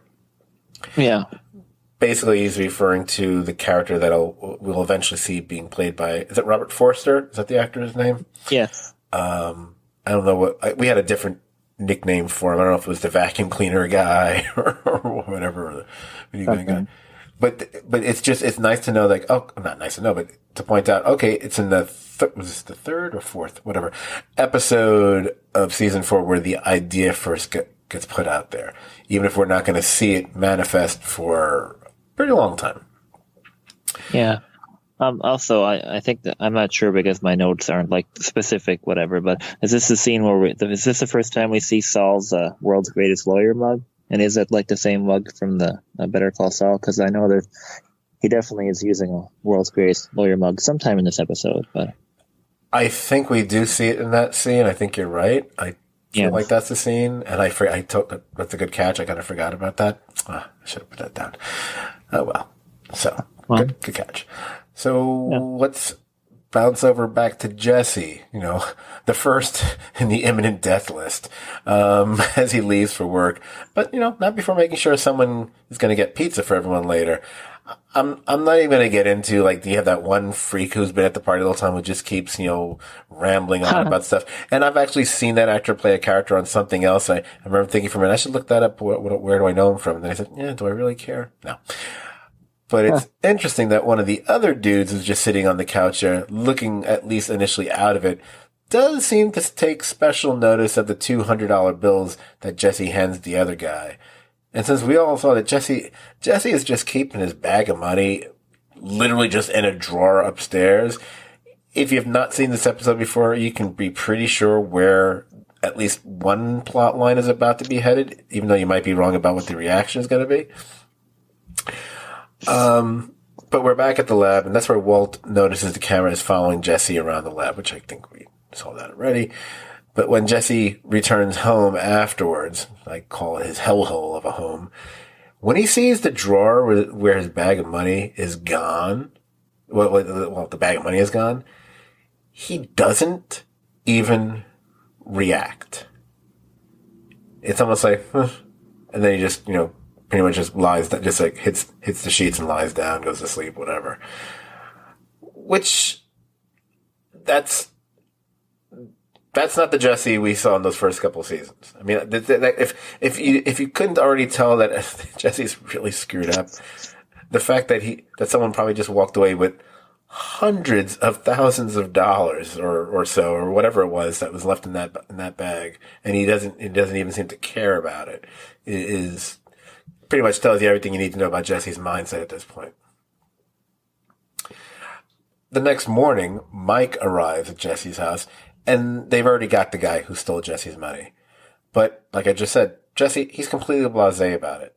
And as far as whatever might happen to the guy's there in the living room, he's got a blindfold on, hands tied behind his back, whatever, so on and so forth. And, Mike is kind of like trying to talk Jesse, don't you even care what's going to happen to the guy? And Jesse, like he has with Gus, he stands up to Mike because he shows he knows you're not going to kill the guy. Because if you're going to kill the guy, he says, why would you go through the trouble of blindfolding him? I was like, that's a very good point. He's pretty burned out and apathetic, but he still like instantly has like the correct amount of savvy where he just understands the situation, total matter of factly, which of course we notice Mike taking note of. Right. And again, it's the decision with the character. Just you're pretty sure where something is going to track, and then they just go in a slightly different direction. Whether it be the very first episode of the season where he seems to be, he's become just cynical about the whole everything and just not seeming not to care anymore, to this point where he didn't even react about the money, and he doesn't even react to Mike. Whatever, he's like, yeah, whatever. That's very interesting. Yeah. Which, therefore, this leads to a subsequent scene between Mike and Gus. And Mike basically telling Gus, something has to be done about Pinkman. So, the next day at the lab, Walt's kind of annoyed that Jesse still hasn't shown up. He even goes to his house. He can't find them. And, he's been calling and leaving him messages. And when he tries to call one more time, that's when he discovers Jesse's phone is still in his house. Goes back to the lab. He even yells at the camera, where is he? But we then see he's in the car with Mike. They're driving to parts unknown. And Mr. Taciturn himself, Mike, actually says, are you even going to ask where we're going? And all Jesse can say is, nope. And that's the end of the episode. It's a good episode. It is. Yeah. I think we covered it pretty well. Yeah, and what I like about that episode is not just, how fast I went through it. That's an episode that moves really fast. For an episode that doesn't have a tremendous amount of quote unquote action in it per se, it moves. And it's got that great scene that I mentioned before. I should have put this in the top 25. Even if it was number 25, I need to redo that whole fucking list one of these days. All right. So we've got 4 episodes in the can. Yep. Well, should we continue? It's up to you. If you feel up for it, we'll do a 5th. Yeah, okay. I think I'm good to finish the fight here. So. Well, we're definitely going to do a 5th episode. So the 5th I've been kind of a zombie over the last few weeks, people. So Scott's just being concerned and making sure I'm not about to fucking fall asleep. So, right. If you're wondering what's going on, we're assuming we're gonna stop this at some point and then record the rest of it at another day later this week before the holidays hit. So if you hear me doing that, because I'm not a professional, I can't figure out a way to let Dan know without you guys hearing it. Because, I like you guys knowing how the sausage is made. Because you guys are all like to hear about sausages and whatever, especially God. Especially when it's not pizza, especially uncut pizza. That's how we like our sausage, uncut. Oh, so definitely it's not a Jewish sausage then. Okay. So we are now up to the 5th episode of the season, which is Shotgun. Shotgun, which is written by Thomas Schnauz. It's probably not how it's pronounced, but I don't care. I just love Schnauz. And directed, I feel like Dr. Seuss came up with his name. And it was directed by Michelle McLaren. We open with Walter racing through town in his car. And it's more than vaguely reminiscent of how he crazily sped through town to get to Jesse's apartment way back in that Mandala episode from season 2. But instead of leaving those, futile messages on Jesse's voicemail like he did back then, he's actually getting his affairs in order. Especially, talking to Saul in case whatever mystery mission he's on right now should lead to his demise. He's making financial arrangements with Saul to make sure Skylar gets all of his dollars. He even calls up Skylar and leaves her a really poignant little message as well. But we discover where he's headed with that snub-nosed 38 tucked in his jacket, because hopefully Mike won't be there to spot it. He's heading to Los Pollos Hermanos because he wants to have a talk with Gus. But of course, at least he's told, Gus isn't there. But he obviously knows Walt is there via more of his trusty security cameras. And here it is, ding, ding, ding. Walt, of course, does get a call from Mike. What the hell is he doing what there, and so on and so forth. And that is when Walt finds out that a seemingly somewhat still blasé Jesse is out riding shotgun with Mike. Hey, title, Shotgun. One of the reasons it's called Shotgun. He's out riding shotgun with Mike for the day. Which is totally meant to be as bewildering as that would sound at this stage in the series. But I would say even as Jesse is, we see him shortly thereafter, Jesse is threading his keys between his fingers, the way they teach women in like self-defense classes, if they have to walk down the streets late at night in case anyone should approach them or try to attack them. What I like about that little touch, it's at least showing that Jesse does actually care if he lives or dies. Because before this, I don't know if we were so sure about that. And we soon learn that this is a day that Mike goes collecting from various dead drops that are all located miles away from each other all around, New Mexico or wherever else they end up going. And at least for the moment, he has apparently decided to have Jesse tag along, although we know, or we're going to find out if we didn't already suspect it, that this wasn't actually Mike's decision in the first place. So, talking about the show as someone like most other people who are listening, as folks who have obviously watched the series at least one time through, if not multiple, one of the interesting things I like to kind of pay attention to, especially when we get here, is the Jesse-Mike relationship. Yes. And because it's, trying to determine at what point does Mike seem to clearly start to have, if nothing else, a little bit of respect for Jesse or appreciation for Jesse. And that does get bigger or stronger as we go from episode to episode when other things happen later on. But it's just interesting to note, where you start seeing those seeds starting to be planted. Because I don't think it would be before this. I don't think him killing Gale had that impact on Mike at all. But I think it's through this stuff we start to see a little bit of it. Right. Yeah, I really like scenes on both these shows where characters earn Mike's respect, and Mike notice that. He's just such a competent character. So if it's Jesse or Saul or whoever, whenever Mike recognizes that they're doing something, especially if he's a little bit surprised about it too, that's always super entertaining. But I like it, and I enjoy. I suppose I want Mike to respect me too, because I'm kind of a badass criminal myself. Not with that mustache, Okay, so. Meanwhile, I'm going to send you a picture of it right now. Let's see. I'm so not looking forward to it. No, actually, I can just turn this onto a video podcast. Let me see. Great. Okay. All right. Look at that. You see my mustache? Oh, Jesus. Oh, my God. Yeah. I told you. Wow. I don't know what to. I look like Rabbit from Winnie the Pooh with a fucking mustache right now. Well. Yeah, and what was even weirder, because when I'm doing the podcast with you we use Skype because, we're ancient here. As I might have mentioned before, your image, or especially when we go to video, appears in two different places on my screen. So there's the large size version of Dan, and there's like a little mini Dan in the corner. So I got it was like Ant-Man and Goliath at the same time, just whatever. Anyway, all right, where were we? Amazing. Okay, meanwhile, Detective Roberts is again checking in with Hank about that Gale Boddicker investigation.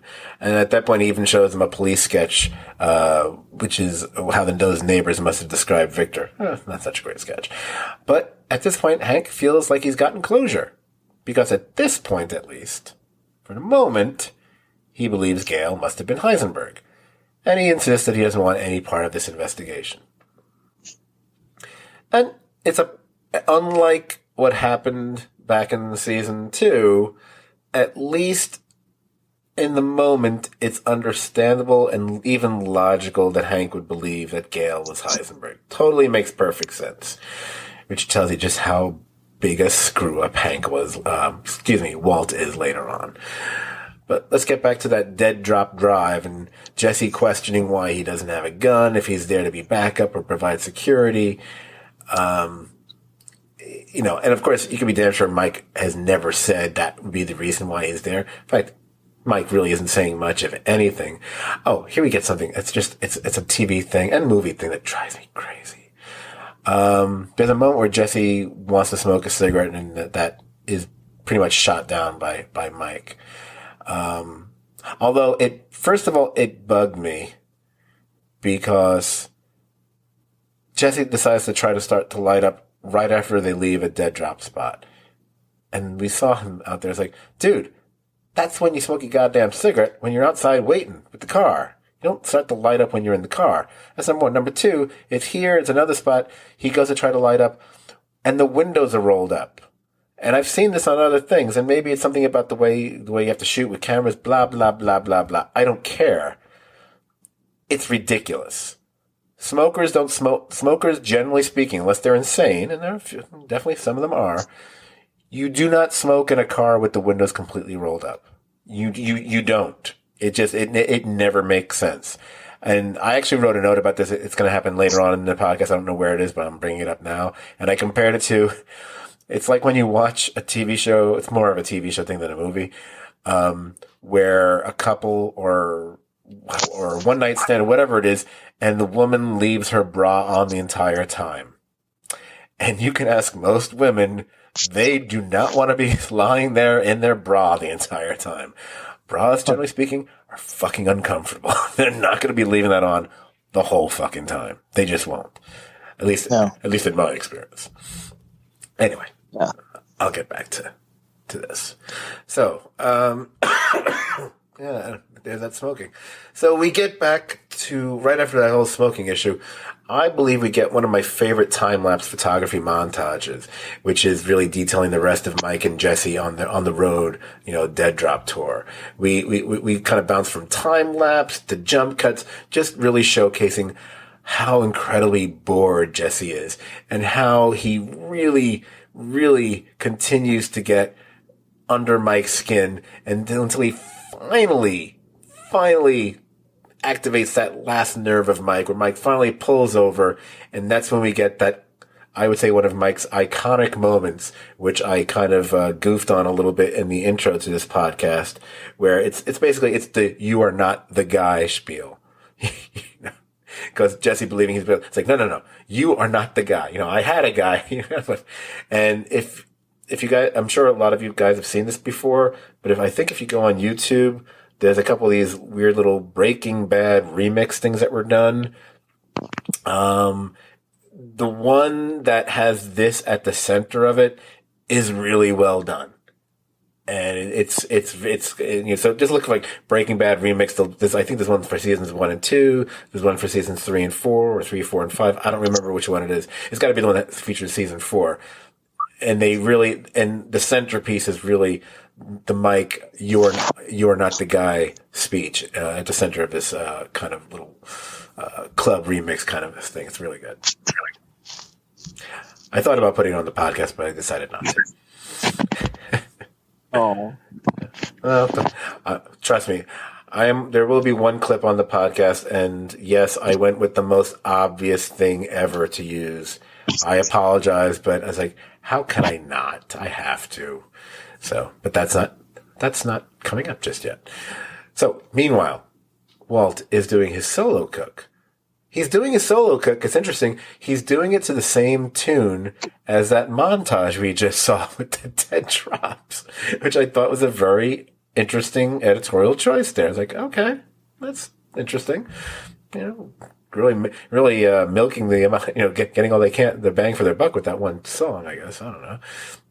Huh. But at some point he realized he's got to bolt out of there because he has to go co-sign the papers to purchase the car wash. And then you have that little scene between Walt and Skylar. No more secrets, complete honesty. Yeah, sure, please.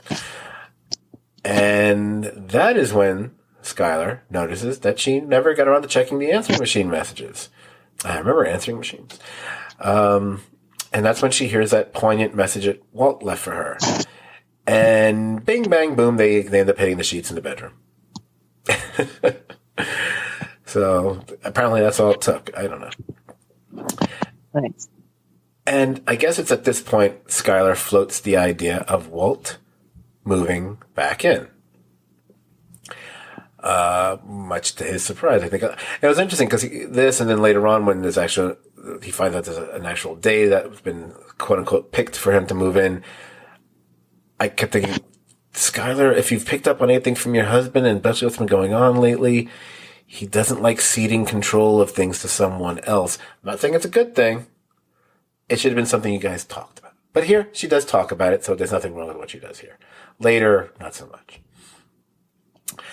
Now, back at the lab, now that Walt does not have someone to assist him, Walt is clearly over a barrel when it comes to operating a forklift. You see what I did? Anyway.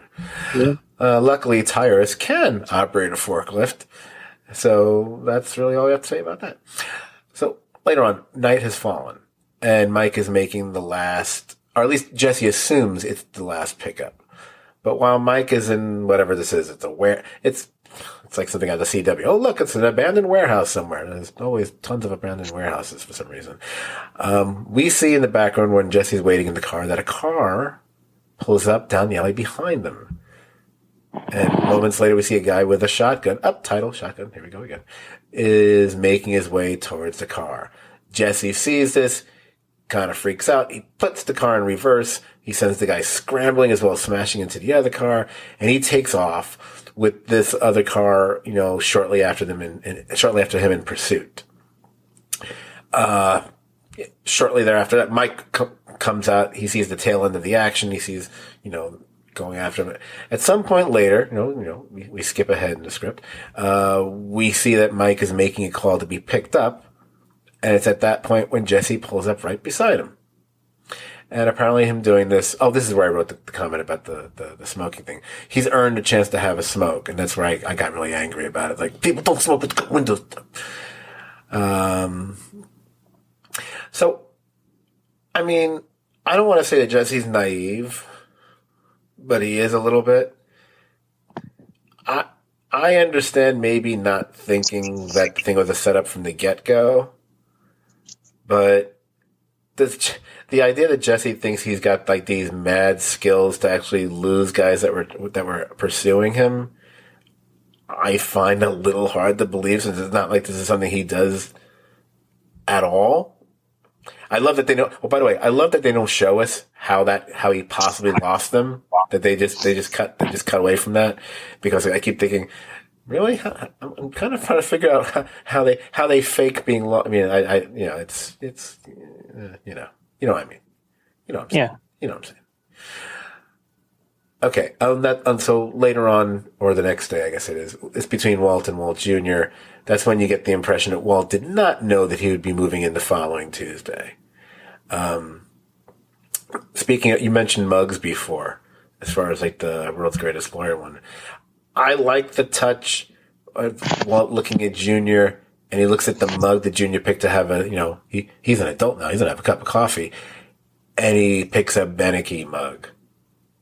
It's just a little reminder, because we haven't seen him yet in these first couple episodes, if I recall. I was like, oh yeah, there is a little issue between Walt and Skylar that he may not quite have gotten over just yet, or at least not that easily, Yes. So later, Walt arrives at work, and he finds Jesse's breaking glass. And by glass, I mean he's, meth, of course. But Walter, he's confused. He's anxious. He's wondering what the hell Jesse's been up to. And he's kind of having a hard time believing that Jesse is guarding Mike while he's making these dead drop pickups. And, he's got a fucking point there. But regardless, apparently Jesse now has 2 jobs. So later on, we see Gus meeting with Mike outside Los Pollos Hermanos. And that's where we get the confirmation, in case we didn't realize it already, that everything that we've seen that's happened, as far as Mike and Jesse is concerned, was a plan orchestrated by Gus. And gotta love Mike here. He acknowledges that he has lots of questions, but he knows better than to ask. But as he finally says, just as Gus seemed to want, the kid's a hero. I love the Mike. It's really, again, this is one of the scenes that really benefits from watching Better Call Saul, because even though obviously all that stuff was filmed years later, it grounds these scenes between Gus and Mike in a way that we didn't have before. To me, it just adds just one more level of enjoyment to those scenes, as far as I'm concerned. So we get another family dinner at Hank and Marie's. Oh, here we go. And they're talking about the car wash, and Walt is clearly loading up on the wine. And when they get off the somewhat uncomfortable topic of Walt's quote-unquote gambling, and they get onto that murder case that Hank was consulting on, here it is. This is when the fury and the size and the stupidity, quite frankly, of Walt's ego trips him up so horribly. And you can even tell Skylar is looking on in somewhat muted and maybe imperceptible to like Hank and Marie, but certainly not to the viewer, horror at what Walt is doing here. Walt simply cannot allow Hank to laud Gale as some sort of super genius. He's basically like, he's like George Costanza to the 1000th degree about wanting his credit for things. And with the way he questions Hank's assertions, I think it's safe to say, I think we all would say, he single-handedly shifts Hank's mind away from the closure he had said just not that long ago into now thinking, hey, there is a possibility Gale's not Heisenberg after all. I mean, Jeez. And one of the really great things about this episode is much like the push that this episode gave to Jesse and having an overall positive impact on Jesse from this point on, it also happens for Hank. He also gets a positive push that really puts him back on track.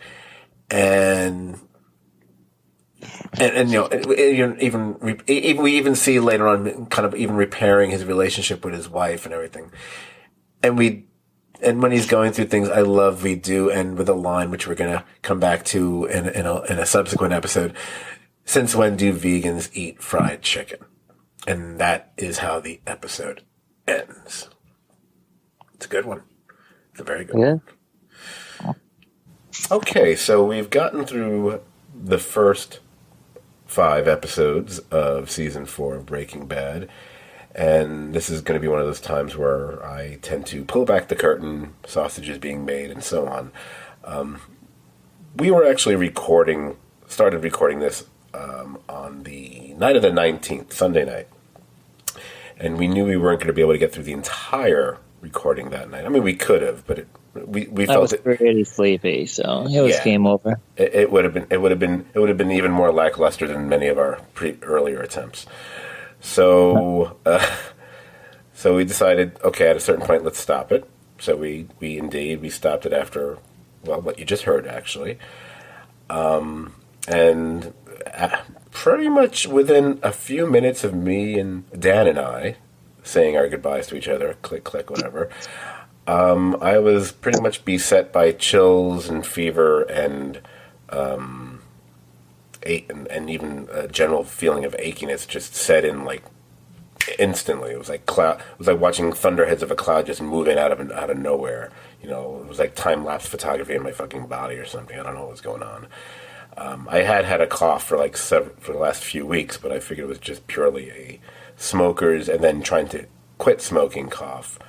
Or cancer. We thought it was that too, maybe. Well, I've actually been saying that, but I'm saying it non-joking, which is actually upsetting a lot of people I know, so I probably should stop saying that. But I seem to have a belief that I'm going to pass away sooner than most think.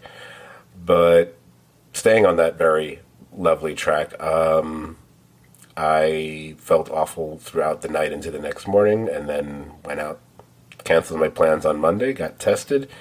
I waited 4 hours for that damn test, and yeah, so I've got, after being able to being successfully avoiding it and doing everything you're supposed to for the last year and 9 months, or whatever it's been, I now have COVID as well, and I don't know what tests other people are taking. They don't tell you if it's the variant or this or the other thing. They just tell you it just says it's COVID. Well, it's not really relevant which one it is, or all that really matters is what you got. Right, so. But no, it's relevant in the sense of, well, that's what they're since they keep talking about it, more people are getting this than that. And like, well, how do they know that if they're not telling you that and whatever? And this is more mild than this strain. It's like, well, I don't know what strain I have. Anyway, I don't want to go down that thing because there's never a good time to be sick, one would say, but this was just an especially bad week for it to happen to me. Everything from something as silly as I had to cancel going to see the Spider-Man movie. I couldn't do my Christmas shopping or buy Christmas cards for people. I had to cancel my Christmas Eve plans. Had to bag out on the finals for the dart championship that I'm involved in. It's just been one thing after the other. So, but what's really upsetting is now that I'm sick and I'm okay enough to do this podcast, I will try to hit mute if I feel a hacking cough-a-thon coming on. I think hopefully I got most of it out of me before we started recording again. But as I mentioned on Facebook, one of my ritualistic things I do whenever I'm sick, and a lot of the COVID symptoms are pretty much similar to like having a really bad cold or something. I need my apple juice and I need my Nutter Butters. It's been something. It's a calming thing I've done for decades. Do you dip the Nutter Butters in the apple juice? No, God, no. But I have to have. But I have to have them. I don't necessarily. Yeah, I should say I don't necessarily have to have them together, but I have to have both of them in the house. It really depends how sick I am, because am I sick enough to have coffee? Because sometimes I'm so sick I don't want coffee. It makes me feel worse. But, Nutter butter dipped in coffee is very nice. Anyway, and numerous people offered to make grocery runs for me, whatever, but I didn't really want to take anybody up on that. I wanted to just deal with it myself. And so early one afternoon, I placed this big order with a local supermarket for a bunch of things. And other than this specific beverage I like to drink, which is not apple juice, but which for some reason no one seemed to have all of a sudden, they had everything I put on the list, except for some reason they were totally sold out of Nutter Butters. I was like, all right, whatever. But then an hour or two later went by. I was like, there's a few other things I really wanted. I'm really annoyed about that. It's like, then I decided to order from an entirely different supermarket, one that's like 20-something blocks away. I found a few other things to get, but that was really what I was targeting. They were sold out of Nutter Butters too. It's like, what the? No. It's not even. It's not. I mean, come on. It's not like Chips Ahoy or Oreos, that kind of popularity. It's not, and I know that. So what the hell?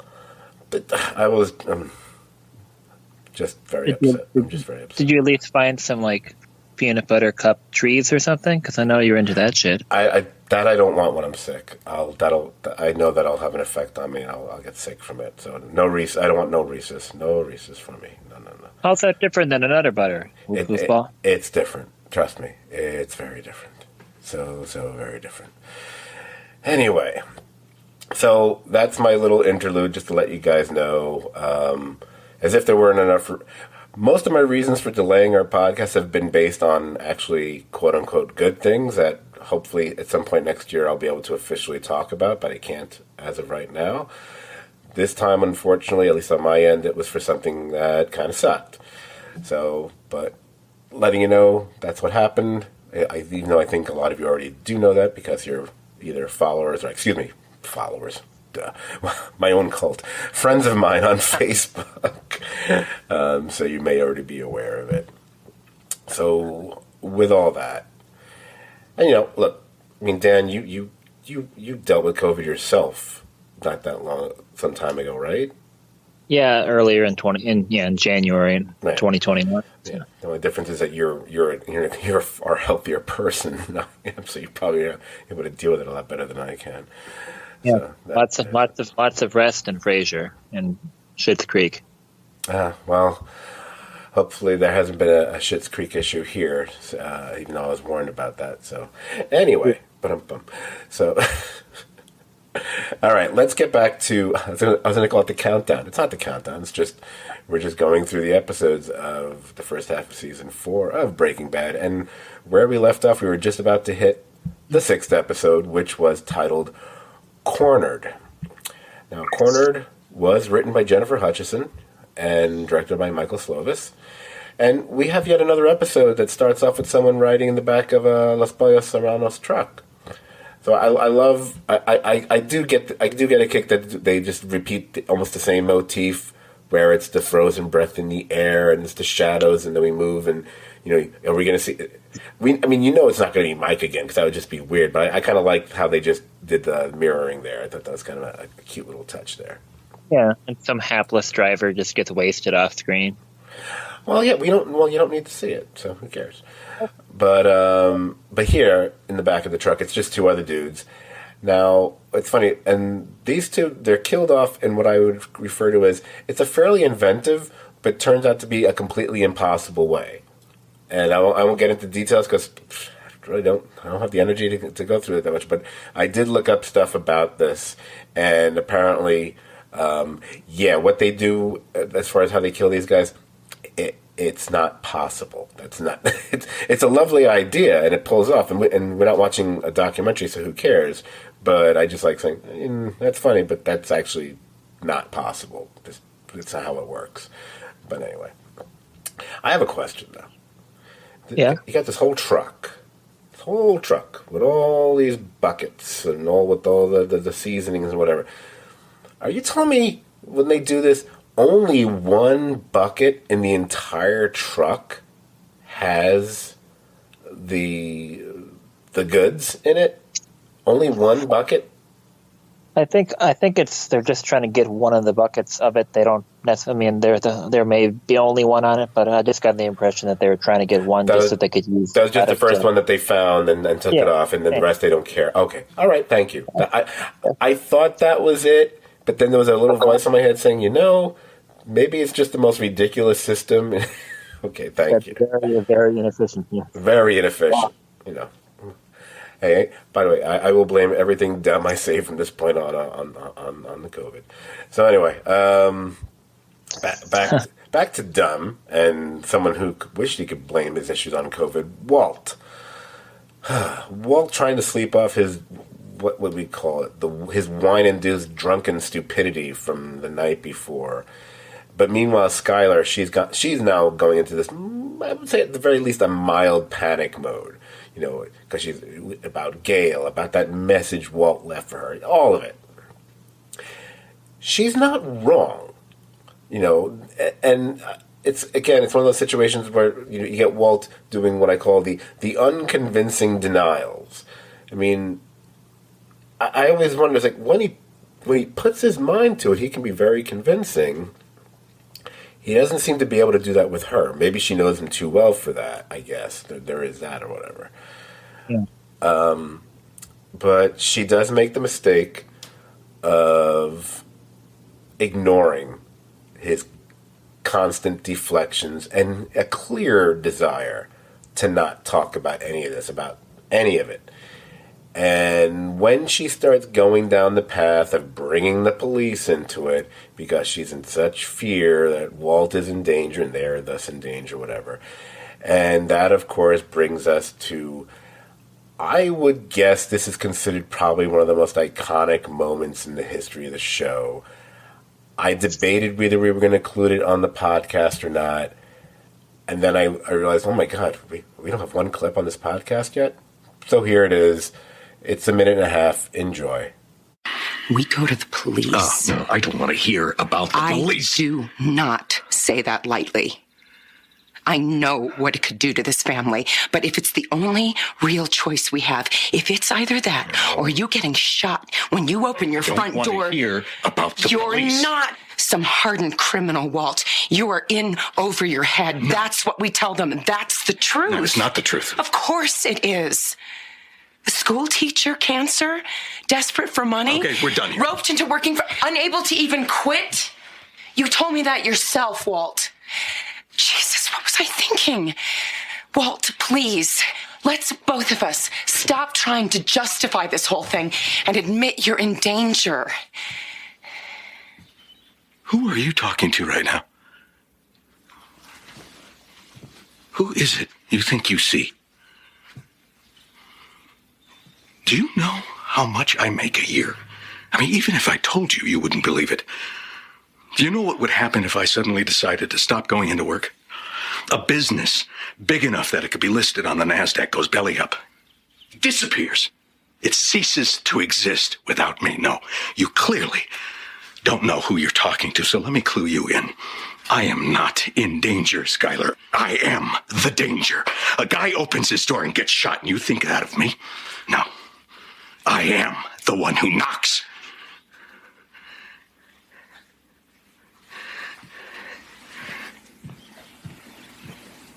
And, of course, that's followed by, hey, look, another shower. What is it with these shows and people showers and, I mean, I know what it means. I know the metaphor. It's a little bit, and I'm not knocking Breaking Bad of all shows, but it's just overall, it's just one of those big cliches that all movies and TV shows do. It's like, it's like people who stare at themselves in the mirror all the time. It's like no one stares at themselves in the mirror that much unless you're a real narcissist. Or they talk to each other by using each other's first names because people do that. You're such a jerk. All right. Anyway, so, I mean, we just played the clip. It would be weird not to say anything about it, rather than just move on. Look, it's a great little scene. I mean, it's an iconic monologue, whatever. Oh, enjoy going on YouTube and looking it up, because then you'll find the little thing where there's one clip that has from the show, Bryan Cranston doing it, and then Samuel L. Jackson doing it after him. And you realize, oh, Samuel L. Jackson actually does a pretty decent version of it, whatever. So it's a nice, not nice, actually. It's an interesting moment because it's the first time Walt asserts some sort of control, power, dominance like that in the home space. I mean, to that extent. Of course, the repercussions and the echoes of it kind of, from this point on, become creepier between him and Skylar, until we get to the point where it's like, you start really feeling bad for her because it feels downright rapey, her situation with him. But at this point, it's just him trying to, his whole issue, we know, has always been wanting to be the person in control of his own life.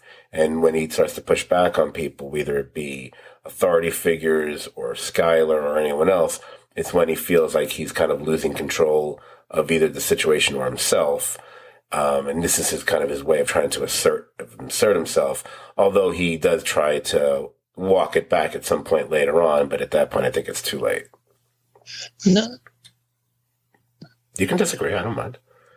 Now, do you think that this point is maybe a little bit of a reach that Skylar would suggest contacting the police at this point and like blowing everything up? I mean, I don't quite feel that this situation should be enough where she should be willing to, want to do that. I just don't think it's like, chaotic. I mean, she doesn't really know anything that happened. So I just think it's a bit much, which, it leads to a good scene, but I just don't feel that the character would be there, after spending, so much time working on other stuff recently. I just don't think as far as that free. You mean as far as her doing like all the car wash stuff and whatever? Yeah. I just don't think she'd be willing to would be suggesting talking to the cops right now, since she doesn't know of anything that's really happened of any danger. She just heard some message where, Walt was being nice to her. Well, it's because he had the black eye also. So I'm not necessarily disagreeing with what you're saying at all, but I think how they can rationalize her acting that way is once violence enters the equation, or a perceived potential of violence, that would freak her out. Whether it be, and even just for Walt's sake, if not for her own or for her son's sake, and why she would immediately go to the whole police idea. Has enough happened for her to press that panic button? It's hard to say. But what she's doing is she's making the connection that the murder that Hank is talking about is directly connected to Walt. Because she knows enough at this point to realize that's got to be the case. Hank isn't picking up on it, but she's picking up on it when he's acting like an idiot the night before, basically putting Hank back on the trail of himself. Yeah. So I think, now, again, what's odd about that is it's interesting that she wouldn't panic that. And what I question with it is why she wouldn't panic. Like, you're putting yourself in the crosshairs of Hank and the DEA again as well. Not just that you're in danger. So, and by the way she was reacting to it, she certainly was picking up on that. So I thought that was where her dealing with Walt should have gone there, I thought.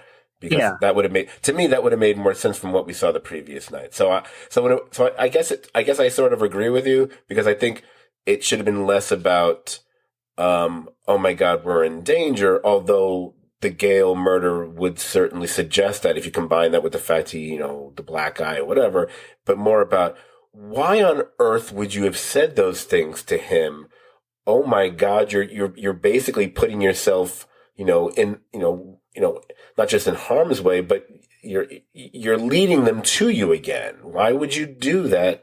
Yeah, I'm just surprised she didn't say something along those lines. So yeah, right. Yeah, but she's definitely smart enough to pick up on like some of the weird stuff that's going on. I mean, and it's only been, a few days or something since she moved his car when he didn't, his car just got abandoned overnight. So right. I'm sure she's able to, she's not a dum-dum. She can connect the dots and things like that. Yeah, I forgot all about that. The fact that he disappeared and comes back the next day, and keep in mind he was dressed in the weird Kenny Rogers shirt and the white pants and all that other stuff.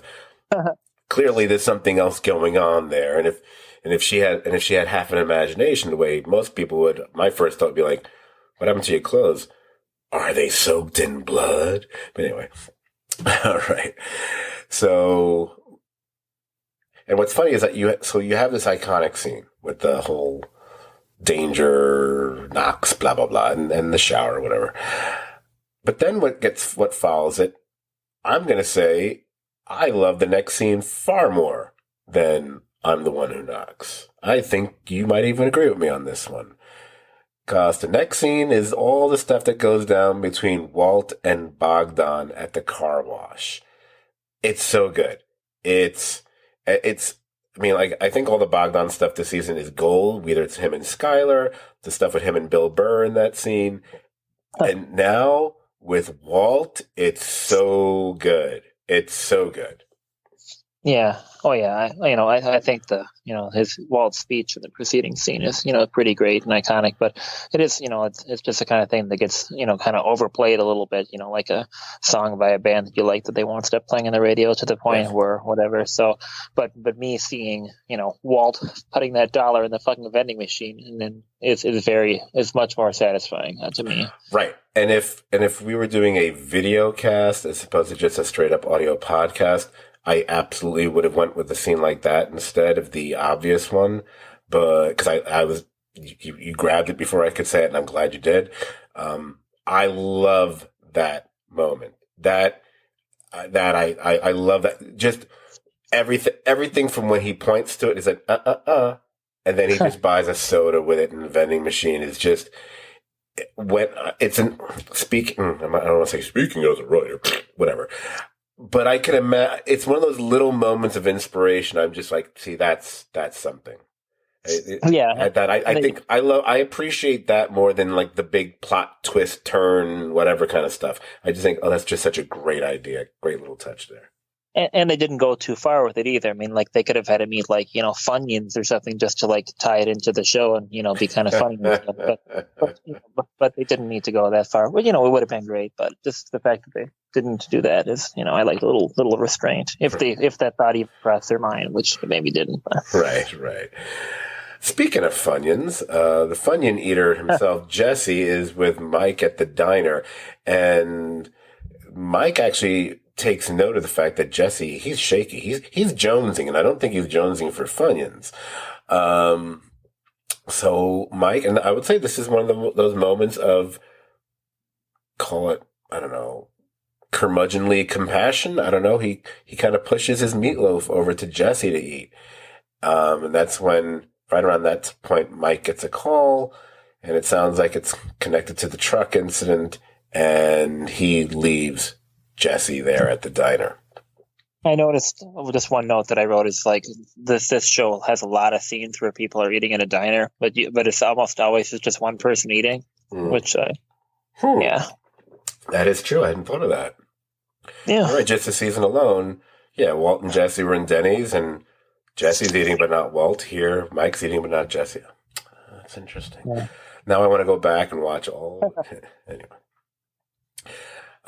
So where are we? Oh, Walton Jr. This is after wondering where Skylar went. Walt decides to take a detour to a car dealership, and he ends up getting his kid a bright red Dodge Challenger. Boy. Walt. See, that's not a bottle of champagne, Walt. You should. But later, Walt does meet up with Jesse before work, and he tries to pump him for info about, these field trips he's been having with Mike. And again, what I enjoy about this moment is they don't pussyfoot about here. He pretty much figures out what's going on. I mean, as sometimes as frantic or paranoid as Walt can come off sometimes, it's funny how he's maybe because he's as smart as he is, he's actually right. He figures out Gus is trying to, do this. He's basically driving a wedge between the two of them, and that attempted robbery and the chase had to be a setup. And I love that Jesse, of course Jesse doesn't believe him, although now he's planted the seed of doubt in Jesse's mind over it. Yeah, Walt's really good at like, talking about a problem or something like that and then figuring it out kind of like as he talks it out, which I'm kind of good at in some ways too. I can't think of any specific examples because the beer that I'm drinking has too much alcohol in it, but I definitely like yep.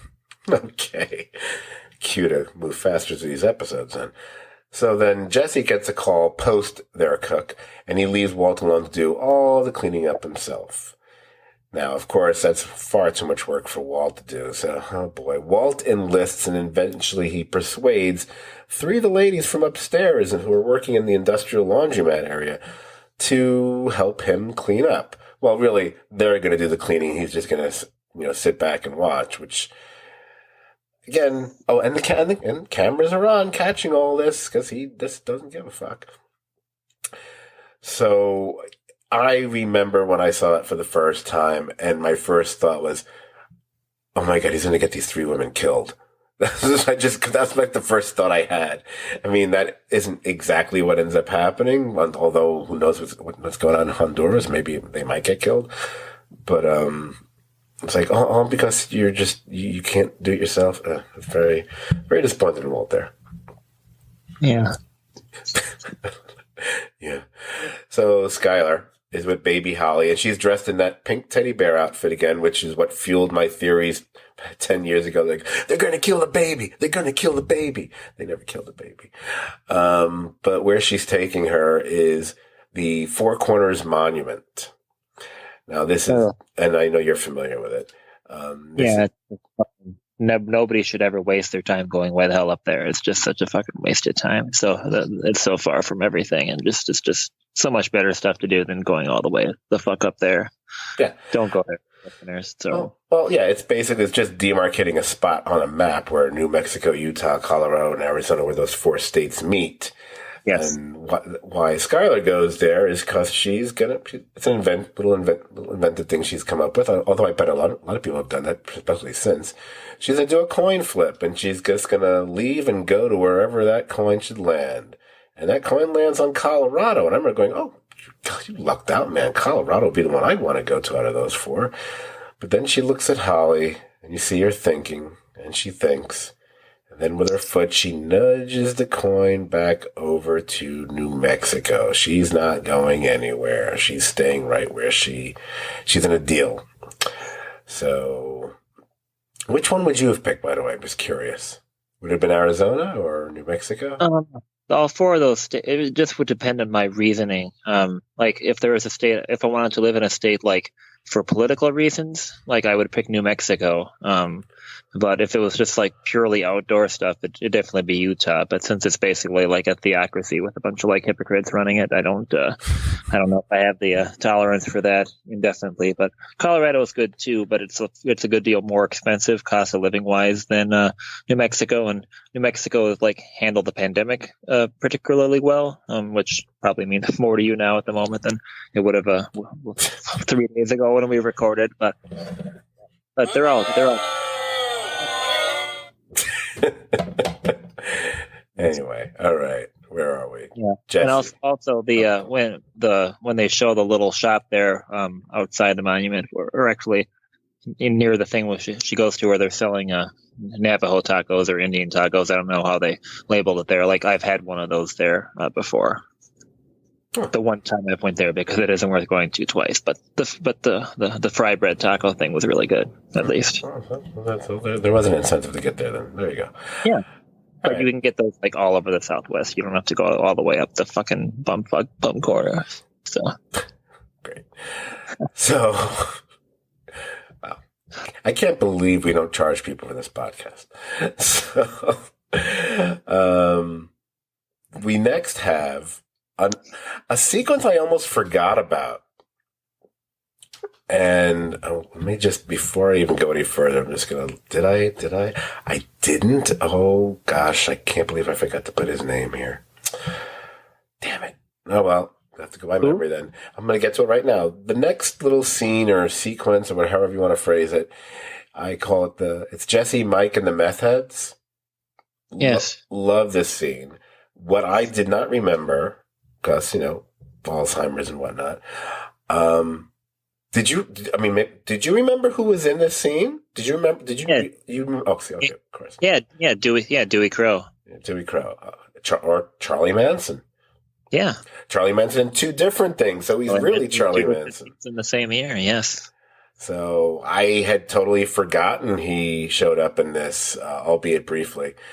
But just the fact that this is the world that Jesse knows, and he would know something as bizarrely simple as I'm just digging a hole would cause that guy to obsess.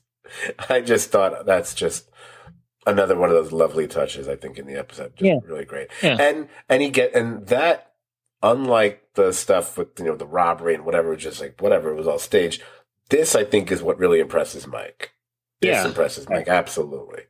Yeah, he definitely, it's nice to see Mike grudgingly realize that he should be respecting Jesse a bit. So it's a funny scene. It's good. It's pretty chaotic, and the methods definitely they do a good job making with the makeup. Is Stewart the guy's name he keeps screaming? Stewart. Tucker. Oh, Tucker. Oh, it's an even worse name. Worse name. Does he listen? Oh, well, I don't. Well, in case Tucker does listen, no, he probably doesn't listen. I don't mean him anyway. Let me move on before I get myself in any unintentional trouble here. So Walt. And then Tyrus comes back and he takes the little laundry cleaning ladies. They're about to be put on a bus back to Honduras. Well, I'm not sure how a bus could leave. Anyway, I think Honduras is on the it's in Central America, so you can just drive through fucking Mexico to get there. Yeah, I guess. So if they went down through the border down at El Paso, I think you'll be able to get there eventually. I'll look it up while we talk. I'll see. Maybe they could hitch a ride on the caravan. Anyway. I'm sure. Yeah, is there an election coming up? I want to know if the caravan's on. What happened to that caravan? Anyway. Oh, we didn't let them in, and now there's nobody working at all the fucking restaurants and motels, and we're blaming all the poor white people for not doing the job. So, good job, everybody. Good job. Yeah, that's what we do here. So, now we go back to Jesse and Mike eating, and Gus appears to have a private conversation with Mike, and we realize that, oh, that's right. Now I remember, because I'm going by scribbled notes here. That's right. Jesse and Mike are back at the diner, but Gus shows up. Jesse steps outside so they can have a private conversation. And that's when we realize that the cartel, we get the thing, the cartel is sending them a message because he saw the lid of that container that was at the meth head's house. And although it was written in Spanish, they know what it means. It means ready to talk with a question mark. But Gus also asks how Jesse was today. And, even though as we cut away, we kind of get the impression, we kind of know that Mike kind of speaks well of him here. Because when Gus comes out and he, walks into Jesse, he tells him how he hears that he can handle himself. And finally Jesse asks him something along the lines of, why me? And Gus says, I like to think I can see things in people. Now, is Gus full of it here? Is he still working his thing here, or do you think there's even a drop of sincerity there?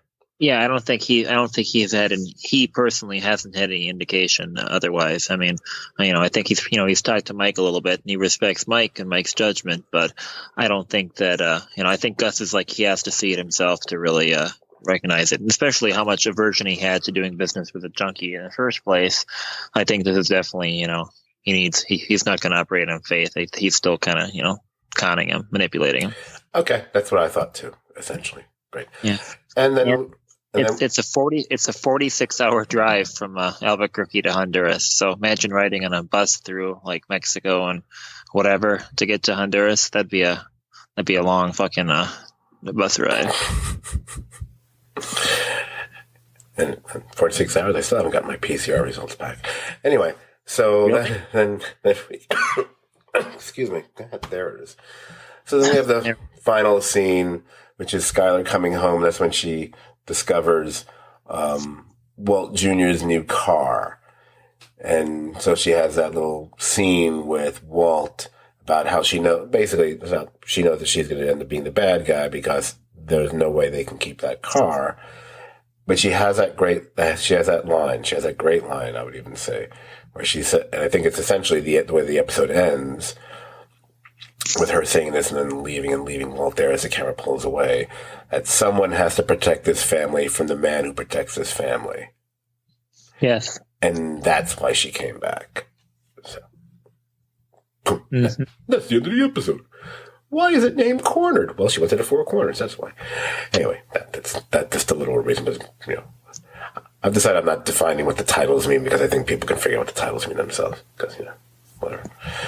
All right, let's move to the last one. The seventh, or should I say the 7th episode of season 4, which is titled Problem Dog.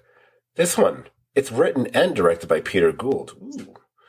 And we got a cold open with this one. Jesse playing that Rage video game, shooting game. And we get these little almost subliminal. They're not subliminal because we can see them pretty easily, but they're almost subliminal images of Gale being shot.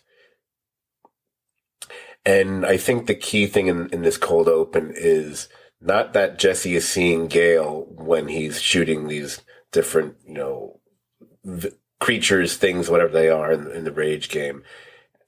It doesn't faze him because he wants to play again. It's not going to stop him from continuing to play the shooting game, which is kind of makes it almost a bit more disturbing than if it was having the opposite effect on him. Like if he had to drop the gun and couldn't do it anymore, it has the opposite effect, which I thought was a very interesting turn. Maybe it's like trying to desensitize himself to it by like immersion in the it. Yeah, I think a lot of what he does tends to go in the way of desensitization. Oh wow. Can't believe my desensitivity. I don't know what the word is. I know. That's a miracle I was able to say as much as I did with the mouth I got here. That's true. So, okay, what do we got here? Oh, I think it was Skylar and Walt. I think they were at the car wash, but she's making him take back they were cleaning up the Dodge Challenger so he could take it back. That's right. And instead of doing that, Walt goes and he basically burns donuts in some empty parking lot. And I kind of like the fact, I don't know if it was intended or not, because the whole thing is the car, it's a Dodge, it's a Challenger. And just like the shuttle Challenger, what happens to it? It blows up. So I don't know if that was a deliberate choice at some point. What's going to blow up this car?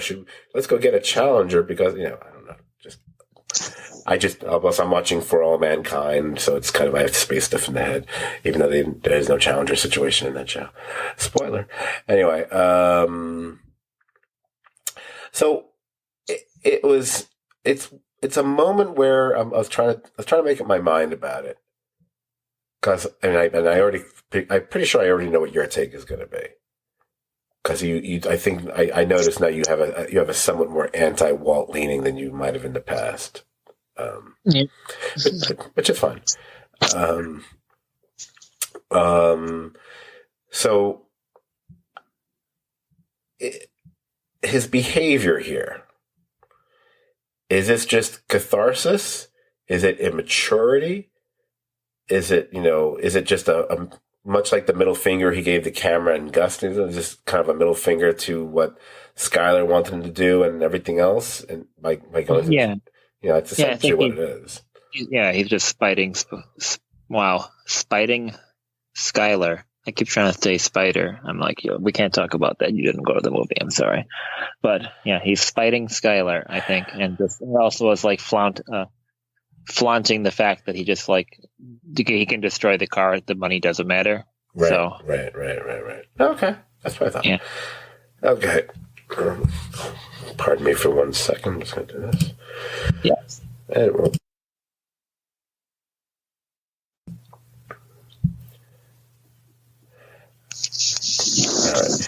See, now I realize the reason why I'm reluctant to hit mute on the microphone, because even when I unmute it, it seems to be a lag time before the unmuting actually comes off it. So that's why. Yeah, a second or something. That's weird. All right, but I did spare you people a little phlegmy cough. Well, I wish it was phlegmy. It's not. It's more dry than anything. All right. So let me get back to the show. I don't want to talk about it anymore. I do not want to I thought you were inserting audio of car grooming noises, but okay. No, I don't want to talk about this. So Walt is at Saul's, and Saul has actually gone about the business of cleaning up the consequences of Walt's rather expensive joyride he just had there. Not that Saul seems to be getting kudos for it, and hey, I relate to Saul here. I like to get credit when it's due, and he's not going to get that from these guys, from people like Walt or Scott or Jesse for that matter, because they all suck. I'm always going to take Saul's side against all of them. That's just the way I am. So they're discussing the Fring situation, and you realize that they're kind of the conversation at one point. Oh, they're kind of going in the direction of a hitman, and I won't say I forgot that. I did kind of remember that, but I kind of knew there's a whole bunch of reasons why that wouldn't work out. And I think Saul kind of makes that clear to Walt there, if I recall now. Yes, but we need to discuss this. So Saul says, he says he knows of some hitmen, but he also says that Mike's the one that told him about it. So that means that at some point before this, Saul was talking to Mike about hitmen. So, this a Lalo thing? Is this a something thing unrelated? Is it something that we're going to see at some point? But it definitely jumped out at me, very, jump outery-ish. Well, you should make a special note of it, and yes, we should talk about that when Better Call Saul comes back. Yes. But you can say you called the shot here to point it out, which would be interesting. So, there you go. Wow, interesting. Ooh, my goodness. So, Walt goes to see Jesse, who's actually doing some literal cleanup work of his own because he's painting over the heavily vandalized walls of his house. He's getting his house in order, literally and figuratively. No more open house for Jesse. Marie's not allowed over either. Anyway, Walt is not exactly subtle as he constantly is pounding home the point that Gus couldn't possibly think that Jesse could be so naive and weak-willed to forget, what Gus was behind and the death of the kid and the da-da-da-da-da. Jesse pretty much gets tired of the sales pitch and he just, all right, I'll kill Gus. which again, I'll give Jesse Pinkman credit again this season that he keeps kind of just veering slightly in a direction that is not what one would normally would have expected from him, which is a credit to the characters, credit to the writers, whatever. It's like, oh, okay, he's just like, yeah, okay, fine, I'll do it. Part of me thinks he should never have said that, but I like the fact that he did. Yeah. So where we go? Briefly. Oh yeah, Marie's at the car wash, and that's where you can tell by Marie's attitude and the way she's acting, and Hank's improving. Obviously, the jolt from Walt had an effect. We'll be talking about that a little bit later. That's when Walt arrives. And, after he arrives and Marie shortly leaves thereafter, you have this little scene between Walt and Skylar, and they actually get down to the conversation, the actual business of money laundering, because he's bringing in the money. And she apparently did not realize how much money Walt actually made. Which, I have to say, there should have been some discussion of that before you settled on a type of business you were going to use to launder money. Because that's kind of, I'm not knocking, they all need to be knocked for this. This isn't me knocking Skylar or Walt or Saul. They're all equally responsible. I mean, Walt and Saul, they knew what he's contracted for, how much money he's bringing in. She didn't know. Someone should have told her. Of course, then I want to go over to the Saul. It's like, could Laser Tag have also laundered millions of dollars in a year? Laser Tag at a nail salon, they're both a little, I mean, with Saul, at least you have the, he must have a personal interest in both businesses, and he's just trying to play both ends there, Right. the candle at both ends or whatever the fucking phrase is. But yeah, there's nobody's really thinking the situation through too well. But it's a lot of money, and I mean, what kind of business would they be able to afford where they can launder that amount of money that matches their cover story and stuff like that? Right. Well, yeah, you split it up among multiple businesses, and you don't do it all within the same calendar year. How you'd have to do it. It's the only way. You have to sit on some of that for a while. You have to stretch that out over a certain amount of time. That's the only way I think you could really legitimately get away with it. Not that I've had to do any researching for. Oh, yes, I have. Anyway, different topic, different podcast. So where were we? So speaking of what Walt makes, while at that lab, and he actually finds a way to be outside of the range of the security camera.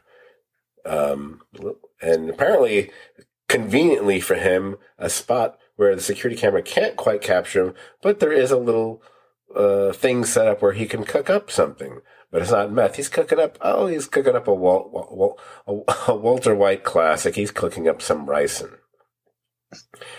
Whatever. I love that ricin keeps coming back on this show over and over throughout the show. And I do think I think that Walt doesn't have to make the rice in here. I think he's just kind of doing it as like an extra fuck you to Gus. Yeah, I can see that because why wouldn't he just do it? Why couldn't he just do it at home when no one was around? Yeah, true, absolutely true. Later, he has it all in a little vial and he hands it to Jesse, and Jesse comes up with the idea to slip it into one of his own cigarettes, and as I do myself, or what did myself. How Jesse knows not to accidentally smoke one, turns it upside down, lucky cigarette. That's what some folks do. Once you reach a certain age, you probably don't do that anymore. I still do it, but I'm not exactly lucky. At least maybe I should stop. Anyway. Weirdo. Yeah, well. So then we get Hank. Sorry. So we have Hank and Walt Jr. Yeah. What? Like they're right on cue there. Yeah. You cough, even though it's a totally unrelated cough. But if you didn't have COVID, that'd be really funny. It'll just happen. Yeah, it's great. It's awesome. Damn COVID, stepping on that joke. Fuck. Well, I think it's a combination of the two things. I think it became one kind of cough and it's metamorphosed into the other kind of cough. But I think both are still both things are at work there. So we got we got COVID and cancer both kind of wrestling with what's left of my lung right now. Nice. So that's going to be great. I'm not going to make it to 54. So I'm not even 53 or 52 for that matter. You're not 54 yet? Wow. I'm 51. So Hank and Walt Jr., both with their relative walking issues, basically make their way to Los Pollos Hermanos. They have a friendly chat with Gus. And but this is where I think this is where the admiration of Hank starts to build up with people, because we see Hank nabbing a cup that he had given Gus for a refill. He nabs it for Prince for later on.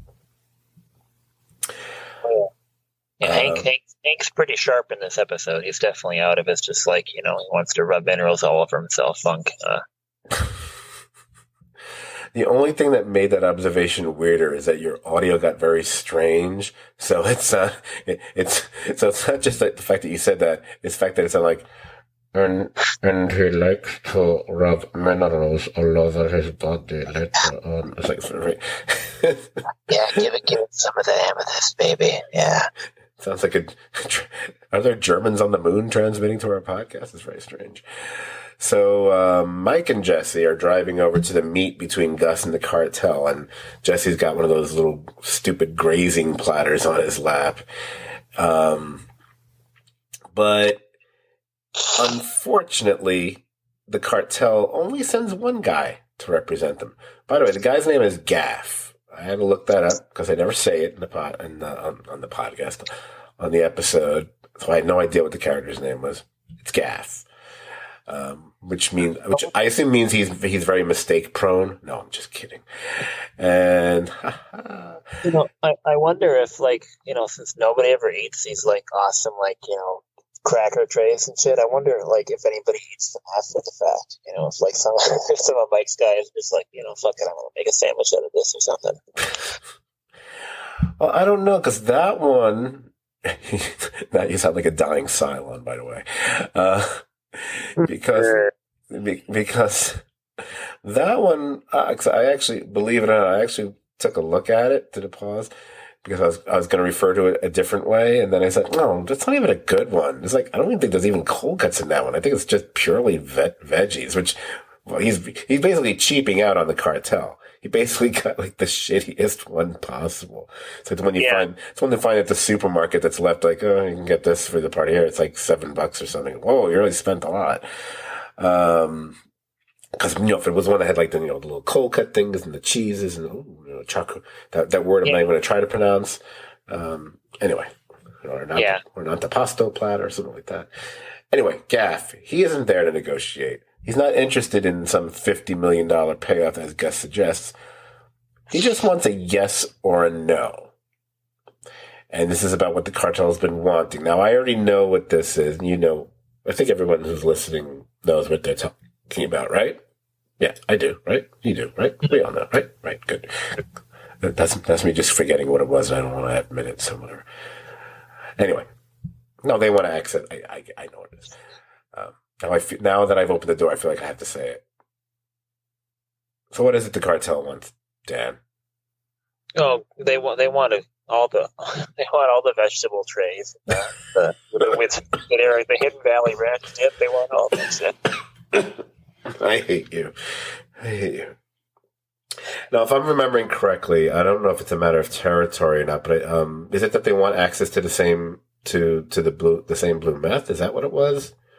It's like a distribution thing, because that's kind of like how it was set up before, Yeah, because Gus is kind of taken over. So again, it's not like they're the cousins. It's not like they want to. The cartel doesn't want to kill Walt. They just want to stuff, if anything, or they want to be able to distribute the same stuff because of the quality of it or whatever. Yeah, because since Balsa got executed, I mean, it's just kind of Gus has been doing his own thing, so they're just trying to get their north of the border foothold re-entrenched. Sounds good. So then we have Jesse shows up at one of those group meetings again, and he sees the. I love it. It's so weird that the character that is played by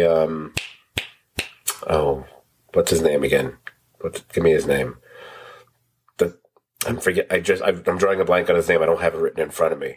Which character are we talking about? Justified and Dear John. I'm forgetting the actor's Jerry name. Burns? Jerry Burns. Yeah. It's one of those odd things. If you were to look up different episodes, sometimes he's listed in the credit by the first name of his character. Sometimes he's not, and he's just listed as group leader, even though he's the same character. And I always find that very strange. I was like, what? And I keep thinking the only reason is whoever the writer was for that specific episode forgot the character's name from a previous episode, and that's the way it was listed on the call sheet, which is what got put, on the credits or online or whatever. So otherwise, it doesn't make any sense. Like, why would you can't, once you've named a character, you don't take away his name. It's just very strange. Anyway, it's just something I noticed. I thought was just bizarre. So Jesse ends up at that group meeting, and that is where we get, I will call it, the problem dog story.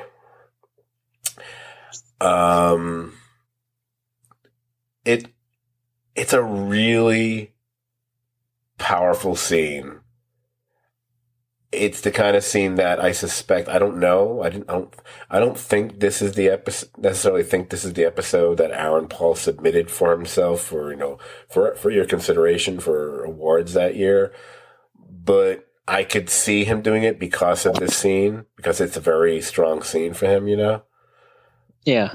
And also just the fact, it's what's fascinating about it is obviously he's not going to confess to murder in front of this group of people, but that is what he's talking about. But in a way, when you change it from killing a man to killing a dog, and especially one that wasn't, rabid or violent or whatever, it's literally gonna play worse. It's gonna be that much a worse thing. And you're like, wow, that's the kind of thing serial killers do in their spare time, kind of a thing. But Yeah, that woman really jumps his shit. yeah, and then when he just lays into when he says the stuff to group leader, referencing how he ran over his own kid, and then basically confesses to. I wouldn't say it is a confession, but it's a declaration of how he was. The only reason he was ever even there was to sell meth to all of them. But I had said earlier, when he's painting the walls, he's cleaning house. He's cleaning house here too. He's releasing himself from what he's done by confessing it all. That's the way it's not on his conscience anymore, because how he's told him all this. Maybe not so much the murder of Gail, that's as close as he's going to come to it at this point, but at least telling these people, oh yeah, I was here to sell you drugs. Because I think the situation with Andrew, I think that was already kind of established between the two of them, if I'm not mistaken. But no, obviously no one else in that room knew about it. So I think that's just part of him kind of going. It's almost like his own personal 12-step situation, just to get himself, whole again, if you may. Do you think that group would let him come back to that group after that declaration? Like, or is it the kind of group where, like, they're so bent on helping people get clean and stuff like that they would let him back in, or do you think this would be just like, okay, too far, this guy is fucking with us? No, I don't think you would let him back in after that. Yeah, I suppose not. But I don't think you can. Hey, I'm going to go out on a limb and say it's probably a big enough town. There's probably more than one group meeting for that kind of thing. So you can just go somewhere else and sell him stuff. It's not like they're passing around his picture to all the local church basements and rec centers. Don't let this guy in your NA group, because he's going to sell your people meth. Although they probably should do that, but whatever. Okay. But they wouldn't do that because, So then, speaking of cleaning, now we have Walt and Jesse cleaning together. See, everyone's cleaning. And I think that's where Walt, asks him again about Gus, because he's waiting to find out, when he's had a chance to, slip him the ricin. And obviously, he considered it during the whole situation with the cartel. I think he was going to make them. There was a moment where he was considering putting it in his coffee, even though I kept thinking, ricin has it's like a 36-hour kind of thing, so he totally could have gotten away with it there. That's true. It's not like he was automatically going to keel over and die from it or something. Yeah. But we see. Did you ever think that he's going to slip the rice in the coffee in this scene, like the first time you watched it, or did you think it was unlikely? I don't think I ever thought it was particularly he was going to do it. No, I never thought he was going to do it. Okay. Good. Yeah. First of all, I was like, it's the 7th episode of the season. There's no way you're poisoning Gus Fring yet. What is he, Marion Crane? That's not going to happen. It would have been interesting if he was trying to poison Gus Fring and poison the cartel guy. I bet they could have done something interesting with that. Yeah, I guess. Yeah. I think it would have taken something away from what's going to happen in the next episode that we're going to talk about in the next podcast. So that would be a big reason why you wouldn't do that. There's fun. What they did worked just fine. I have no complaints. Just it's interesting to think of the different direction they could have went with just minor tweaking. So he should have just taken it himself and just put himself out of the misery and avoid all the misery he's going to have in a few months down the road. Because with Nazis and stuff. Anyway, spoiler. So, and there'd be an episode called Suicide Dog or Self-Euthanized Dog. Oh, is this podcast going to end soon, right? Okay, good. Anyway, So let's get to one of the fun parts about this episode. It's the end of the episode where we see Hank showing up at the offices of the ABQ-DEA. Marie's with him. And, look, Hank's up on his feet. He's, with cane but walking, and he sees Gomi. Yay, Gomi. And we realize he's actually there to have a meeting with Gomi and ASAC Merkett. And this is where Hank proceeds to lay out not just a case that ultimately culminates in pointing a finger at Gustavo Fring. Not only does he get at the heart this whole, and I know I overuse this word, but I just love the word, the Byzantine corporate conspiracy, leading all the way back to Madrigal. Wow, Hank, well done. To Pollos Hermanos. Yeah, Hank. When Hank's on, he's really on, and he's just damn good at the job. And this is like, he's not even doing it in an official capacity, using DAA resources. So I suppose maybe he has access to their computer systems or something. But he's all over this, and he's really good at it.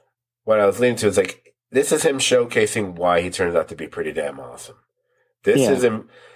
The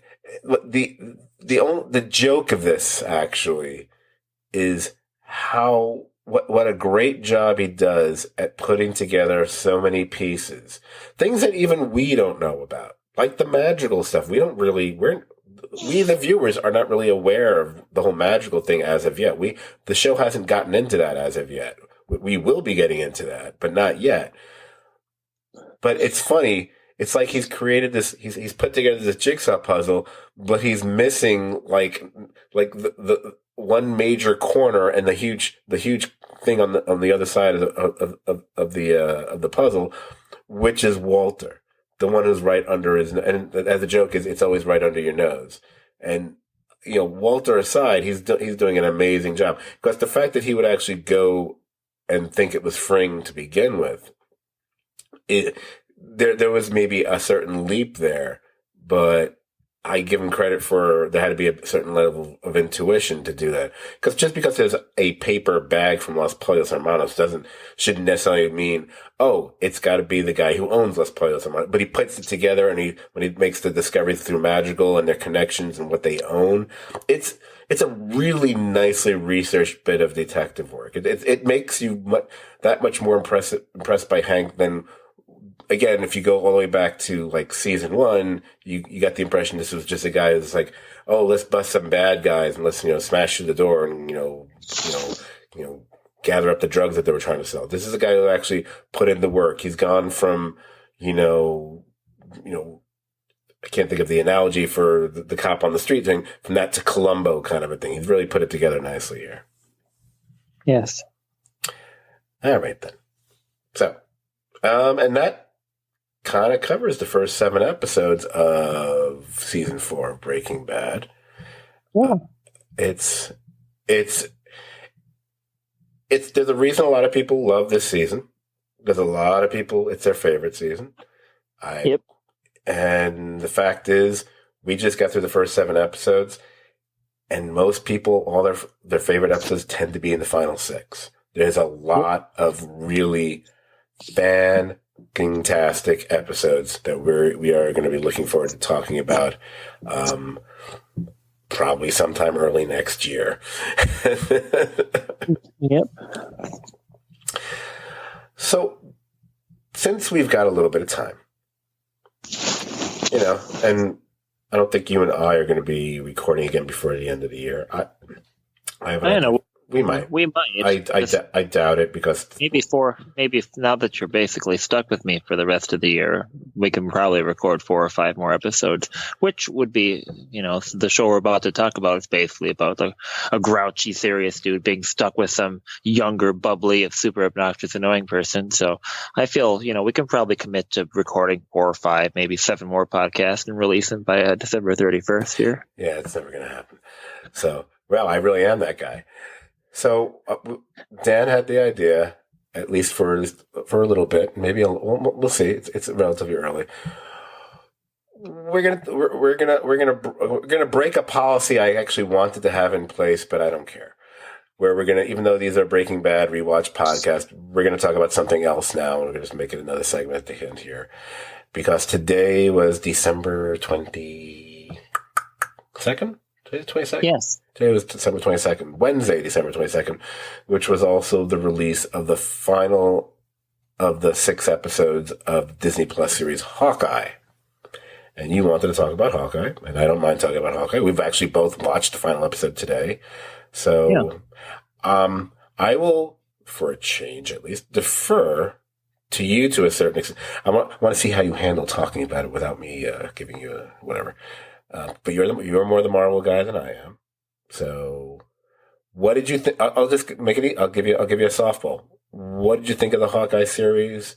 Was it what you expected? Was it more? And so on and so forth.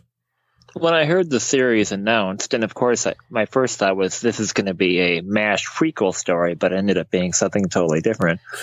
But I was never a fan of the Hawkeye character in the movies. I suppose I probably bitched about it on the podcast here and there just because they didn't execute it really well. And I know you're a Green Arrow guy, and I don't have any experience with the character, but I've read a lot of Avengers comics and some of the good Hawkeye comics and Hawkeye and comics like Thunderbolts and stuff like that. So I've been a fan of the character for a long time, and the movies just didn't execute on that.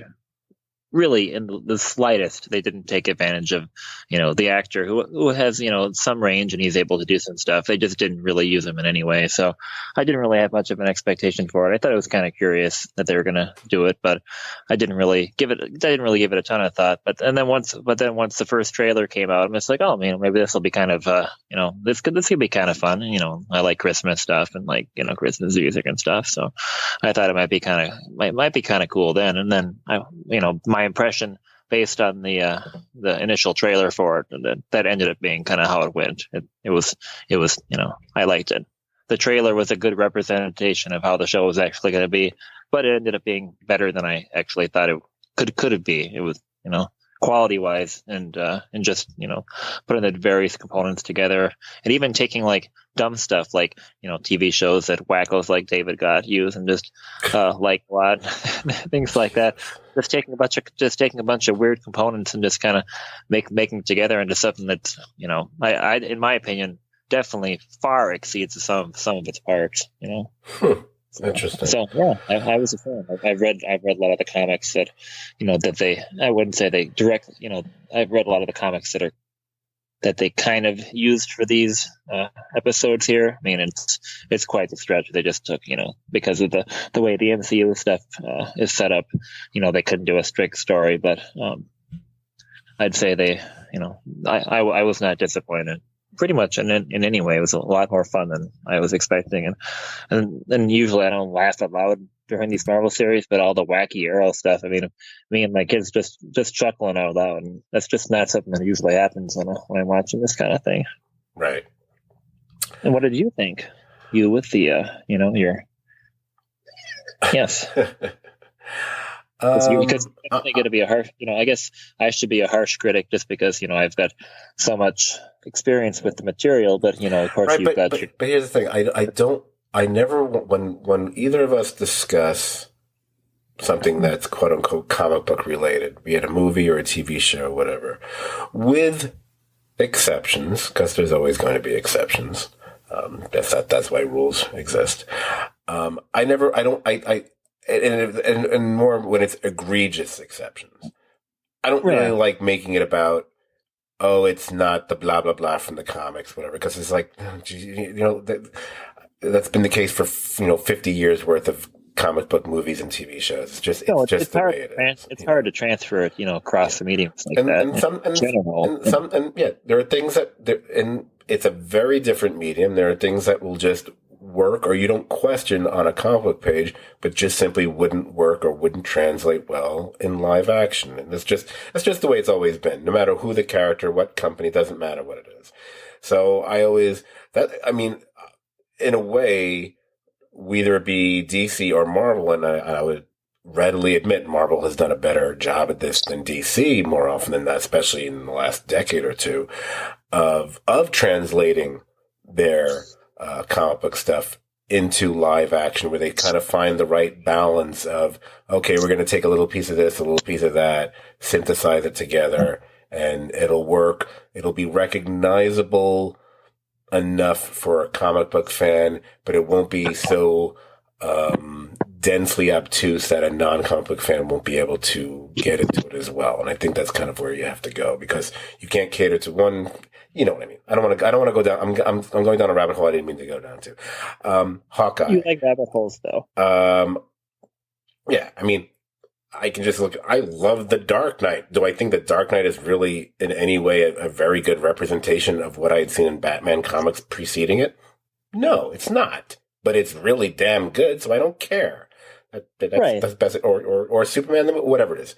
Hawkeye. Yeah, I well, want to stick with something. I think you and me don't expect them to do like an exact translation, but we just don't want them to be disrespectful to the source material. I mean, that's kind of the criteria I think we operate on. I think I'll say this and then I'll finally get back on point. I might look at that more when I'm looking at something animated and something along those lines, because that releases you from a lot of the issues that you can't really do in live action. So I might say I would want an animated thing to be a better representation of the comic book form than a live action thing.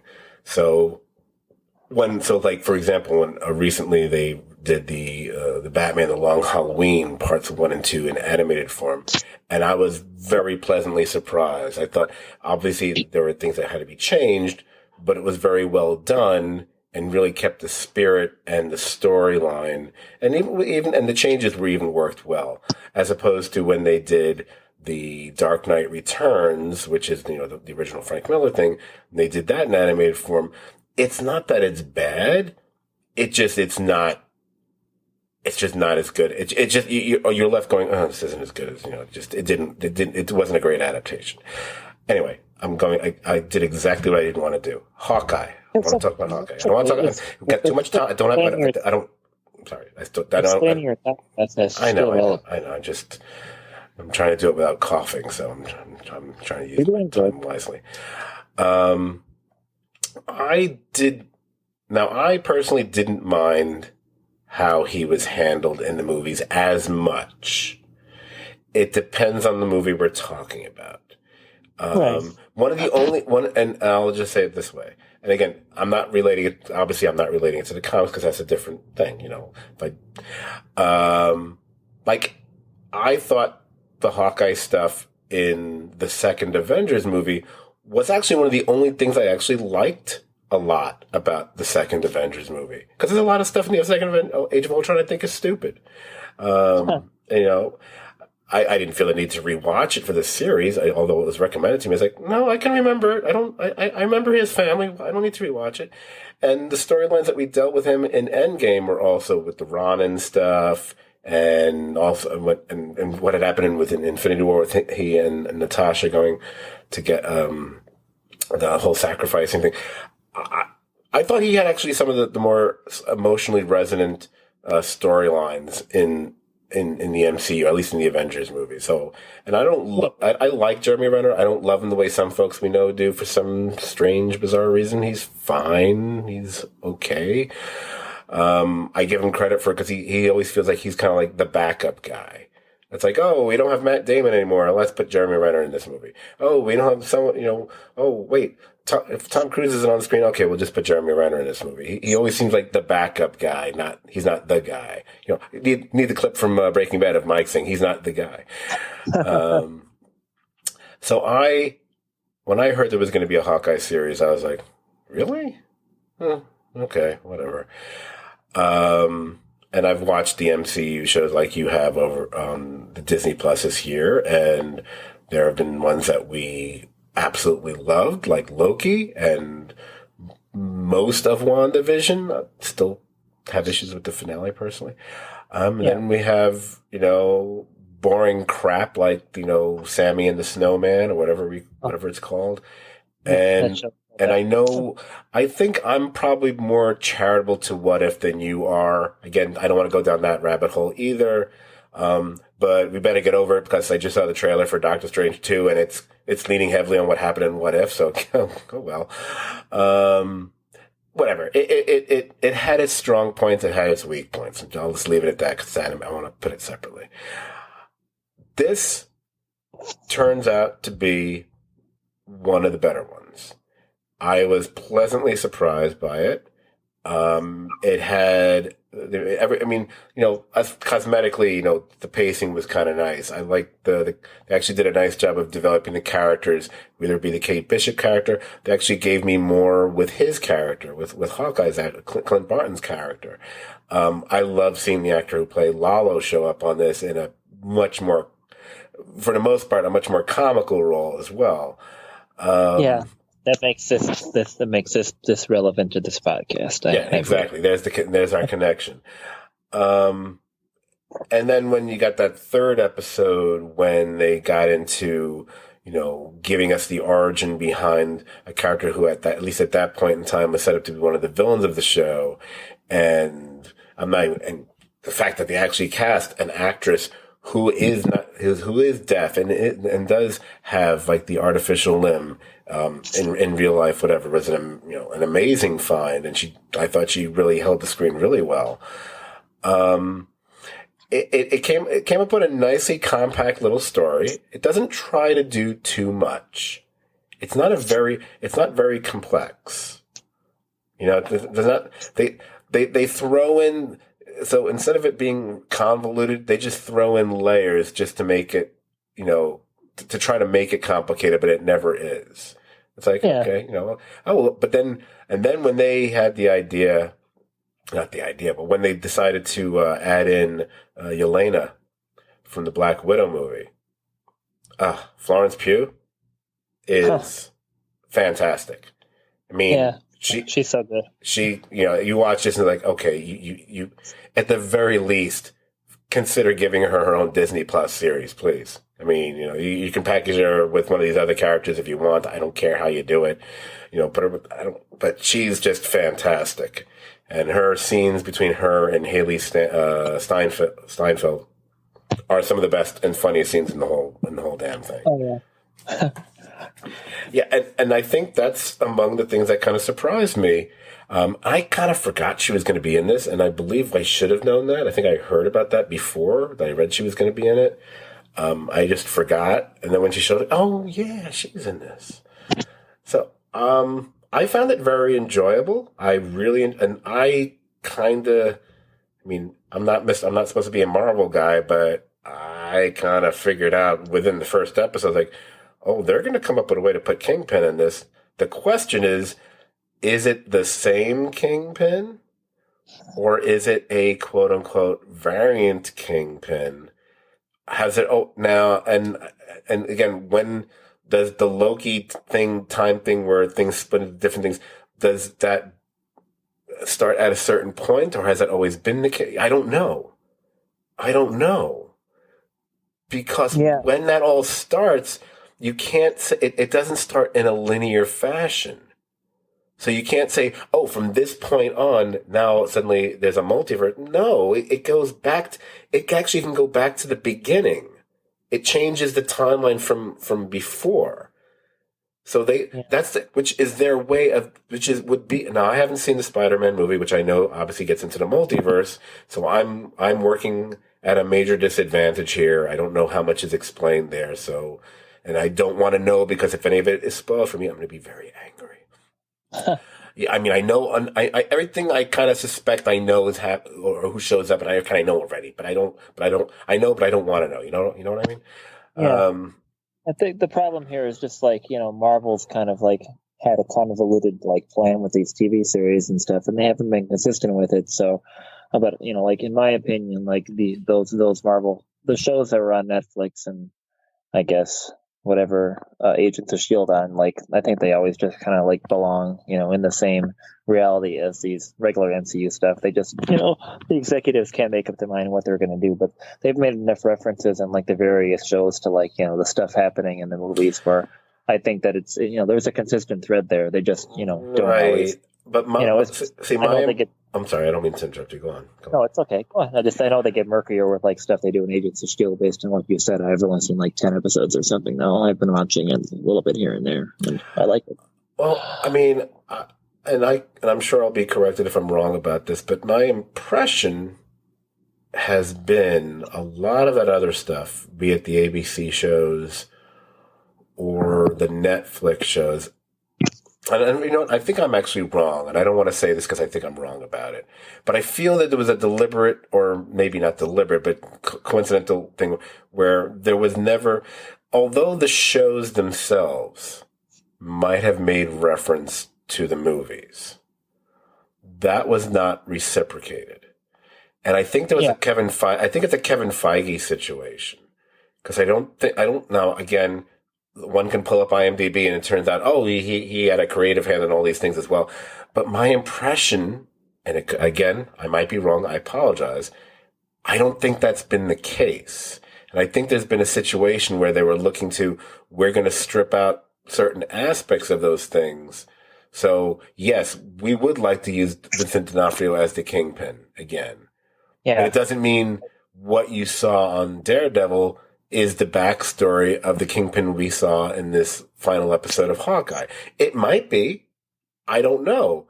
Yeah. But then again, the Jonah Jameson, I haven't seen Spider-Man yet, but the Jonah Jameson I saw at the end of Far From Home is not the same Jonah Jameson that was in the Tobey Maguire Spider-Man movies. We already know that's a different Jonah Jameson. So that's what I'm saying. This could be a different Kingpin. The Spider-Man movie might actually answer all this, and I could be just making myself look foolish here. I heard that Charlie Cox was supposed to have an appearance in it. That I'm assuming that happened. I'm assuming it was Matt Murdock, whatever. So we'll see. Yeah. Again, I in a weird way, I wouldn't mind if they're kind of just picking and choosing what they want from the different TV shows and whether they want to plug it into the Disney MCU. Yeah, it's just, I think that, I agree with you. Like, I've seen Spider-Man, but I don't remember anything, so I can't comment to anything. Okay, thank you. I think that, there's been some aspect as, Disney Plus was trying to do their own thing and kind of disregarding some of the Netflix thing as a business thing, because there's, these fucking companies are, going after each other and stuff like that. And I'm sure that was some kind of a factor in whatever, but I think that Marvel will be wise to, take the fact that, I didn't watch all of these Netflix shows. I guess I only watched the first season of Daredevil and the first season of Jessica Jones, and I don't know if I watched any of the other ones. And I suspect that I watched the first couple of seasons of Evil, and I suspect that dude probably did a decent job as Luke Cage, and of course, Kristen Ritter was really good as Jessica Jones. So if they, they'd be dumb not to just pluck good actors who already have established characters and use them for stuff. I mean, why not? They're already established, so if they can find a way to make it work, even if it's multiverse fuckery or just this is the way it's always been, and they're just pretending that kind of like they did pretend like they didn't tell a Spider-Man origin story. They can just basically they can, because let's just using the Netflix shows alone, because it's the others are a bit more they're more complicated. For two very specific reasons. But the Netflix shows, although the Netflix shows might, again, like I said, up until, this past week, they might have made references to things that happened in the MCU, like the Avengers or the Hulk or whatever, which always, by the way, didn't those references always kind of feel a bit contrived and forced every time they ever did it? I think so. Yeah, whenever I noticed them, there was a little bit of it never felt natural or organic to it. No, yeah. But there really is no reason they can't they could basically shit can and retcon at the same time. Like, we don't care about any of this, but we might want our own Jessica Jones TV show on Disney Plus, or we might want to bring back Daredevil for a series. And because the one thing that Disney has got, and I hate giving them credit for stuff because it's Disney, but the problem with the Netflix shows, among others, was they were all like these 13 episode seasons that had this huge sag in the middle, and we kept thinking, these are what have the Disney shows done? They've done short seasons. Yeah, I know. I added Daredevil to the app of shows that I need to watch, whatever. I'm like, 39 episodes. What the fuck were they doing? Because because I knew there was 3 seasons, and I think there isn't enough. Yeah, there isn't enough story to justify 39 episodes. And I know that I watched CW shows where 22 episode seasons, and they really have enough story for 3. So in case you think I'm defending it, that's even worse. So shut up, God. Anyway, but I think it's their opportunity to pluck those characters, and that way you can have Jessica Jones. You can have if Bolton Coulter wanted to do more Luke Cage, they could bring him in. Another reason they have to redo that is because I cannot pronounce his name. I should not have even brought it up. Oh, God damn it. What are you talking about? the guy, his first name begins with the letter M. His last name, it's not Muhammad Ali. He's won 2 Oscars. He was in True Detective. He was in True Detective season 3. A good season of True Detective. Yeah. He's gonna play. He's gonna play Blade in an upcoming MCU movie. Oh, nice. I can't remember how to pronounce. I apologize. I cannot pronounce his name. I can't remember it, so I'm not going to try. But you all know who I'm talking about. I apologize. I'm sick. I have COVID. Leave me alone. We'll call him Mars Capone. That's close enough. But he's in the first half. Played a character in roughly the first half of Luke Cage season 1. Yeah. So that's that's just one more reason I think we're gonna have to kind of pretend that's not really part of the whole thing, because it's not like his face is obscured or anything. It's him. So it's. I mean, I know there are examples of that maybe, but they've pretty much tried to avoid that kind of thing happening in the MCU. So yeah, but I think Marvel can kind of get away with just kind of like doing what they want and just kind of like finding a way to make it stick. Like I haven't seen a ton of these Netflix shows, but like it's a pretty safe bet that like they're gonna have to like get a better Iron Fist, because I just suspect that guy fucking sucked. So it was awful. They could look. They can just I would say they're going to forget the Netflix stuff. They'll probably pluck some stuff from Daredevil. They'll probably Jessica Jones, maybe Luke Cage. Maybe if they decide to bring the Punisher, the Barenthal guy, they could. But I think they could probably do better than that. I never liked the Punisher as a character, so I never watched it, so I didn't care. But getting back on track, because it was supposed to be 5 minutes about Hawkeye, and now it became the whole fucking MCU, and now it's going to be a 15 fucking hour podcast, which I didn't want. But I'm not coughing, so that's good. Christmas listeners. Hawkeye. I really did enjoy it. I kind of got from the get-go, I was like, it's a 6th episode, and it's going to finish Christmas week. So we know by the final episode he'll get home for Christmas. So it's just like one big Christmas movie. Someone compared it to Die Hard at the beginning of the season. It's like, no, they're not doing Die Hard at all. Do you not understand what the concept of Die Hard is? And I'm saying this to a certain other podcaster because he doesn't know what he's talking about. Anyway, don't know who I could be mean. But I really enjoyed it. I got a kick out of it. Hey, you know what? I even liked seeing D'Onofrio show up as Kingpin. I felt he was. Although I questioned the shirt, and you can tell me if maybe in the comics he decided to wear like a Hawaiian shirt under everything. I don't remember. That's not the Kingpin I'm familiar with, but my Kingpin memory goes to the 1970s Kingpin. Yeah, I can't think of any. It did kind of seem like something the character would wear, but it isn't something that I'm used to him wearing. But I love seeing the white suit again. I love that he had his cane, because I always remember the Kingpin's wacky cane with the jeweled top on it and everything. Yeah. And hey, I would love the idea of him being part of the MCU. Even if I didn't care for his origin story the way everyone else seemed to like jizz themselves about in Daredevil season 1, because I thought. If you really think about it, it's an idiotic origin story that makes no sense. And the people that jizz themselves at Daredevil season 1 also jizz themselves if they see like a federal circuit court judge wearing nothing but like $5 bills. So who cares about their judgment? But besides that, he's gonna love this podcast. But no, it was good. Yeah, good stuff. I mean, I liked. Cool to see Kingpin, and I enjoyed it except for one thing. Oh, no, that's not true. I got to be a little critical, because gotta be. It's not Breaking Bad. Yeah. It kind of felt like while I generally enjoyed the final episode. Absolutely. A lot of fun stuff in there. I loved all the arrows and all the other stuff. Blah, blah, blah, blah, blah. It did feel, some of it felt a little rushed to me. Yeah. I kind of felt like the Kingpin stuff. I kind of felt like that reveal should have happened at least one episode earlier. So we would have, because it felt like also we just sped things up here. And then, and the problem was because you had a 6-episode season, and I know, okay, I don't want you to do Netflix and have 13 episodes because this would have been too dragged out. But it felt like, we're maybe it's like the holiday rush all of a sudden. It's like, we're rushing all these storylines. And there's a lot of storylines here. And a lot of them just go like, okay, bip, bip, bip, bip, bip, bip, bip, bip, bip. And it's like, check a box, check a box, check a box, check a box, check a box.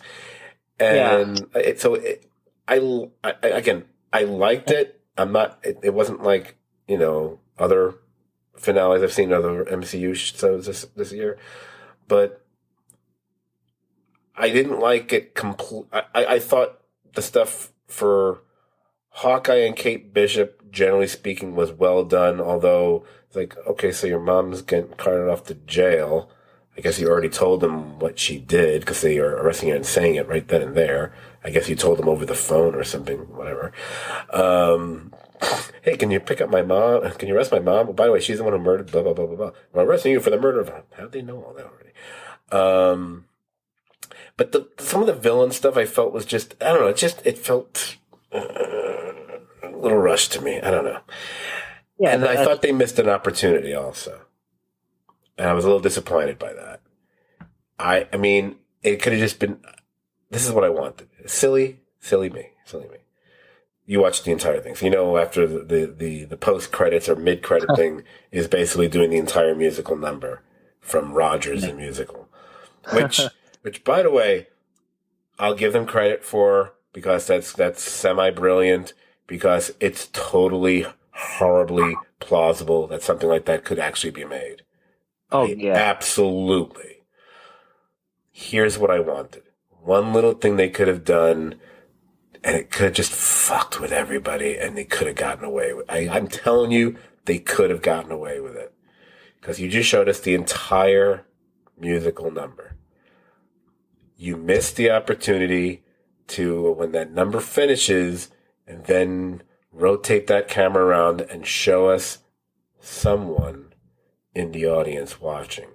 And I want it to be old man Steve Rogers watching. Because then people are like, wait, isn't he dead? Wait, then I realize, wait, is he not dead? Wait, I'm not sure now. Wait, multiverse? I don't know.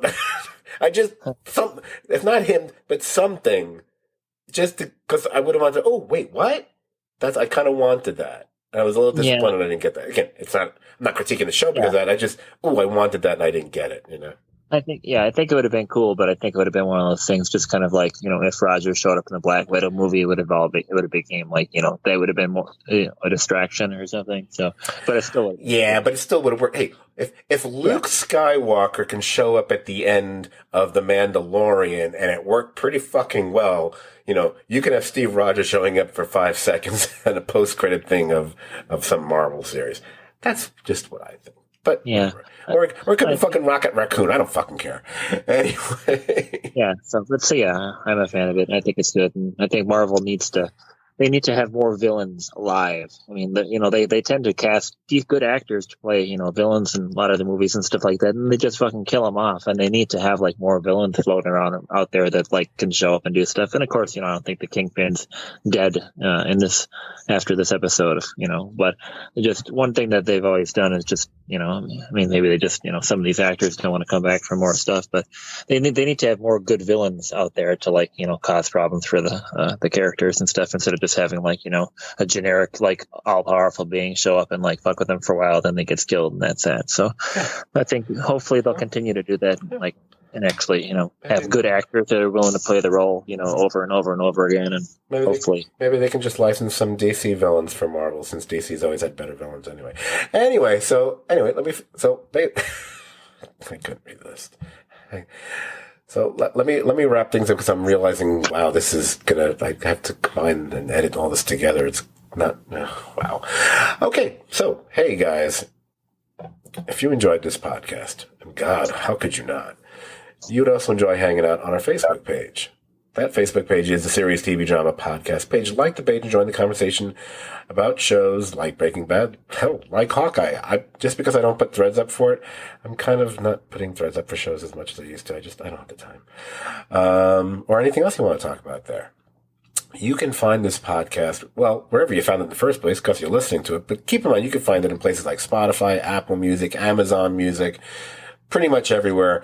But you can especially go to stvdpodcast.podbean.com and you can dig through, or what number is this, 328? You can dig through, I think it's 328. You can dig through all 328 of our podcasts there.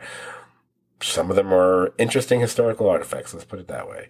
You can also follow us on Instagram. I have not posted on there in a while, busy, but I will eventually. But that handle is Serious TV Drama as one word. It's kind of a cool account. We have like hardly any followers because we suck. And you can also follow us on Twitter. Our handle there is at STVD Podcast. That's STVD as in Serious TV Drama.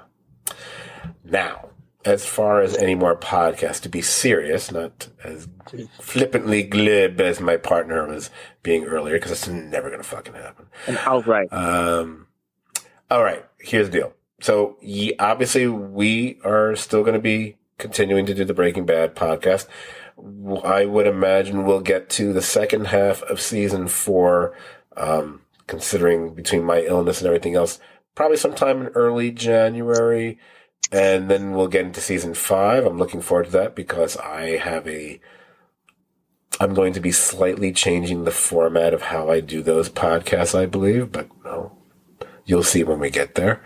I'm going to record the episodes backwards. That's exactly what I'm going to do. Fuck yeah. Got this. It's breaking backwards. It's going to be video cast with puppets. No, cats. With cats, with no asses. And at some point, I don't know when, again, I don't know if it'll be next week, probably not, but might be another January thing, we'll see. Brian and I will get back together to talk about the rest of Doom Patrol Season 3. I don't mind that we haven't gotten back to it, because I was thinking, hey, took us, when we did Season 1, it was a year earlier, so who cares? At some point also, I would say early to mid-January, there will be a Best of 2021 podcast. I am envisioning a somewhat stripped down version of that. So it will be a single podcast, and it won't be 8,000 different lists and me, taking up the lion's share of it. I think it'll be a bit more of an equal distribution between a few people. You've watched like 2 shows. No. I actually watched some shows last year. Just nobody talks to me anymore because I'm boring and swear all the time. But I actually watched 2021 shows like the murder podcast show and if you're gonna start talking about it now, then you're not gonna be able to talk about it on that podcast. So shut the fuck up. Then. I still can't. Anyway. And we're also going to talk about Ozark in season when it comes back in January too. It comes back on the 21st, if I'm not mistaken. It does. It does. So anyway, my feeling is, because I was looking at, I went into our history, and I saw like the best of 2020. We did that like on the 9th and 10th of January this year. But then like last year, like the best comedies and best dramas of 2019 were released like in the end of January and end of February. The weirdest thing I discovered, we never did a best of 2018 podcast. Huh. We have best of 2017. We got best of 2019. Something must have happened. Maybe we had another one of our Beatles-esque falling outs or something. I don't know. But there's a huge gap of time at the beginning. I wasn't even invited to be in the 2021 or the 2020 podcast. I can't say 2021 because it sounds like a different fucking year. But yeah, I wasn't even on the last one. But I didn't watch much that year. Oh, I think we spoke about it, and that was where I'm from. Still carrying that. It's like, yeah, mostly everything you watched was rewatching BSG, and maybe you watched like 2 shows, whatever. Hey, I could have talked about Cheers, so fuck you, dude. Well, that's why we didn't want you on the podcast. So that's why, my prerogative. Boot.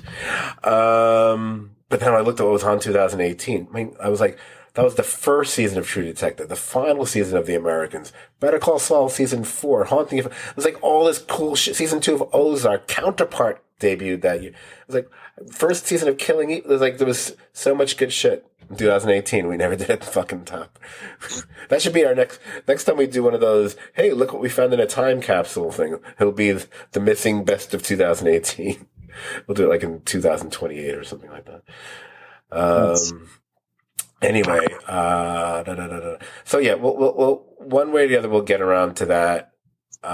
Maybe it might feature 4 of us at this point. I didn't know someone watched more than 2 or 3 shows last year. We'll see. If you've got enough to make up a top 10 list, then definitely. All that said, I will say one last thing, then gotta wrap this up.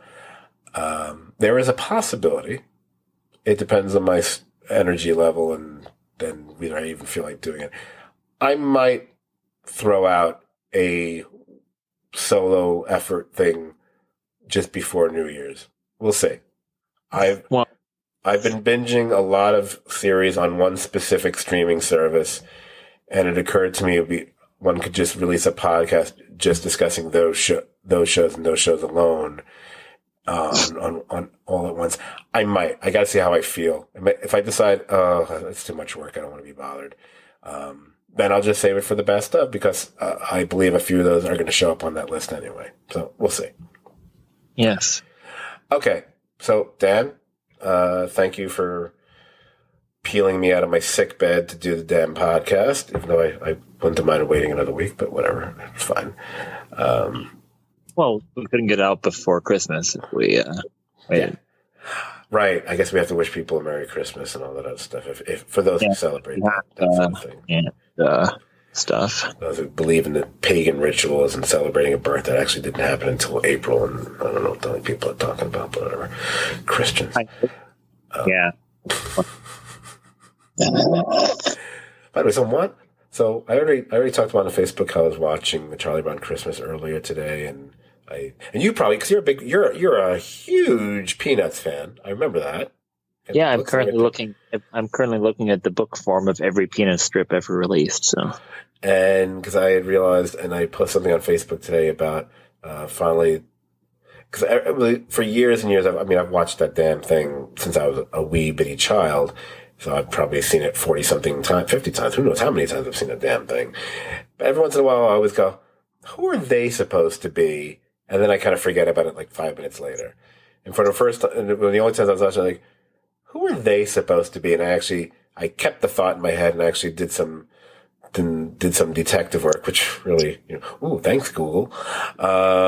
Those weird dancing twins in the purple dresses who are actually the twin sisters 3 and 4, who are the sisters of 5 from. And I actually do remember that because I used to have a lot of Peanuts books myself about the family that moves into town where the father had decided to rename the entire family Numbers, which is, the more you think about it, it's a very strange thing they did. And they did a lot of, the 60s is a great period for Peanuts, but there's a lot of strange shit in there too.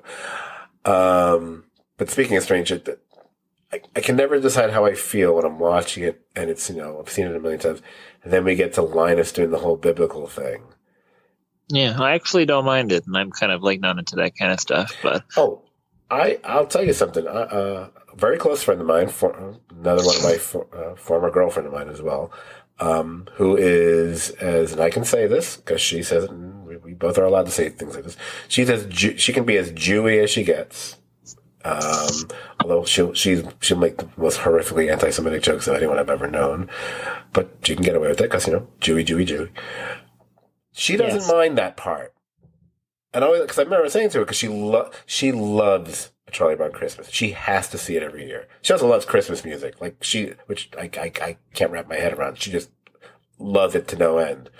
Well, I think it works because nobody's like preaching to you. I mean, they're not like telling you have to do something, whatever. It's just kind of like there, and it doesn't kind of like, Oh, I get it. I just find it. I like Christmas music. I can't really put it down. I just don't want to. I hate when I'm stuck in a car and I keep hearing the same stupid songs over and over. Or people have to work in like places like Rite Aid or drugstores or whatever, or supermarkets where they just have it on a loop playing constantly. I would think you'd want to blow your brains out after a while. Well, I listen to that music year round, so I don't hate it. Like the cliche of thinking Die Hard's a Christmas movie. I don't actually dislike Christmas music, but I can understand maybe anything. And some of those songs are really lame, I guess. Right. But she doesn't mind that part. But I was watching. It's like, I don't know how I feel about this.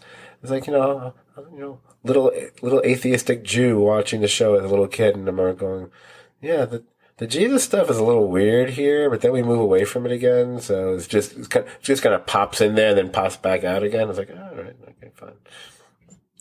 Anyway, then this is relevant to the podcast since the special was produced by a company of Mad Men. So we're still on topic here. There you go. Anyway, with all that said, so let's wish everybody a happy holiday, Merry Christmas, Happy New Year, all that other kind of stuff. Yes. So, there you go.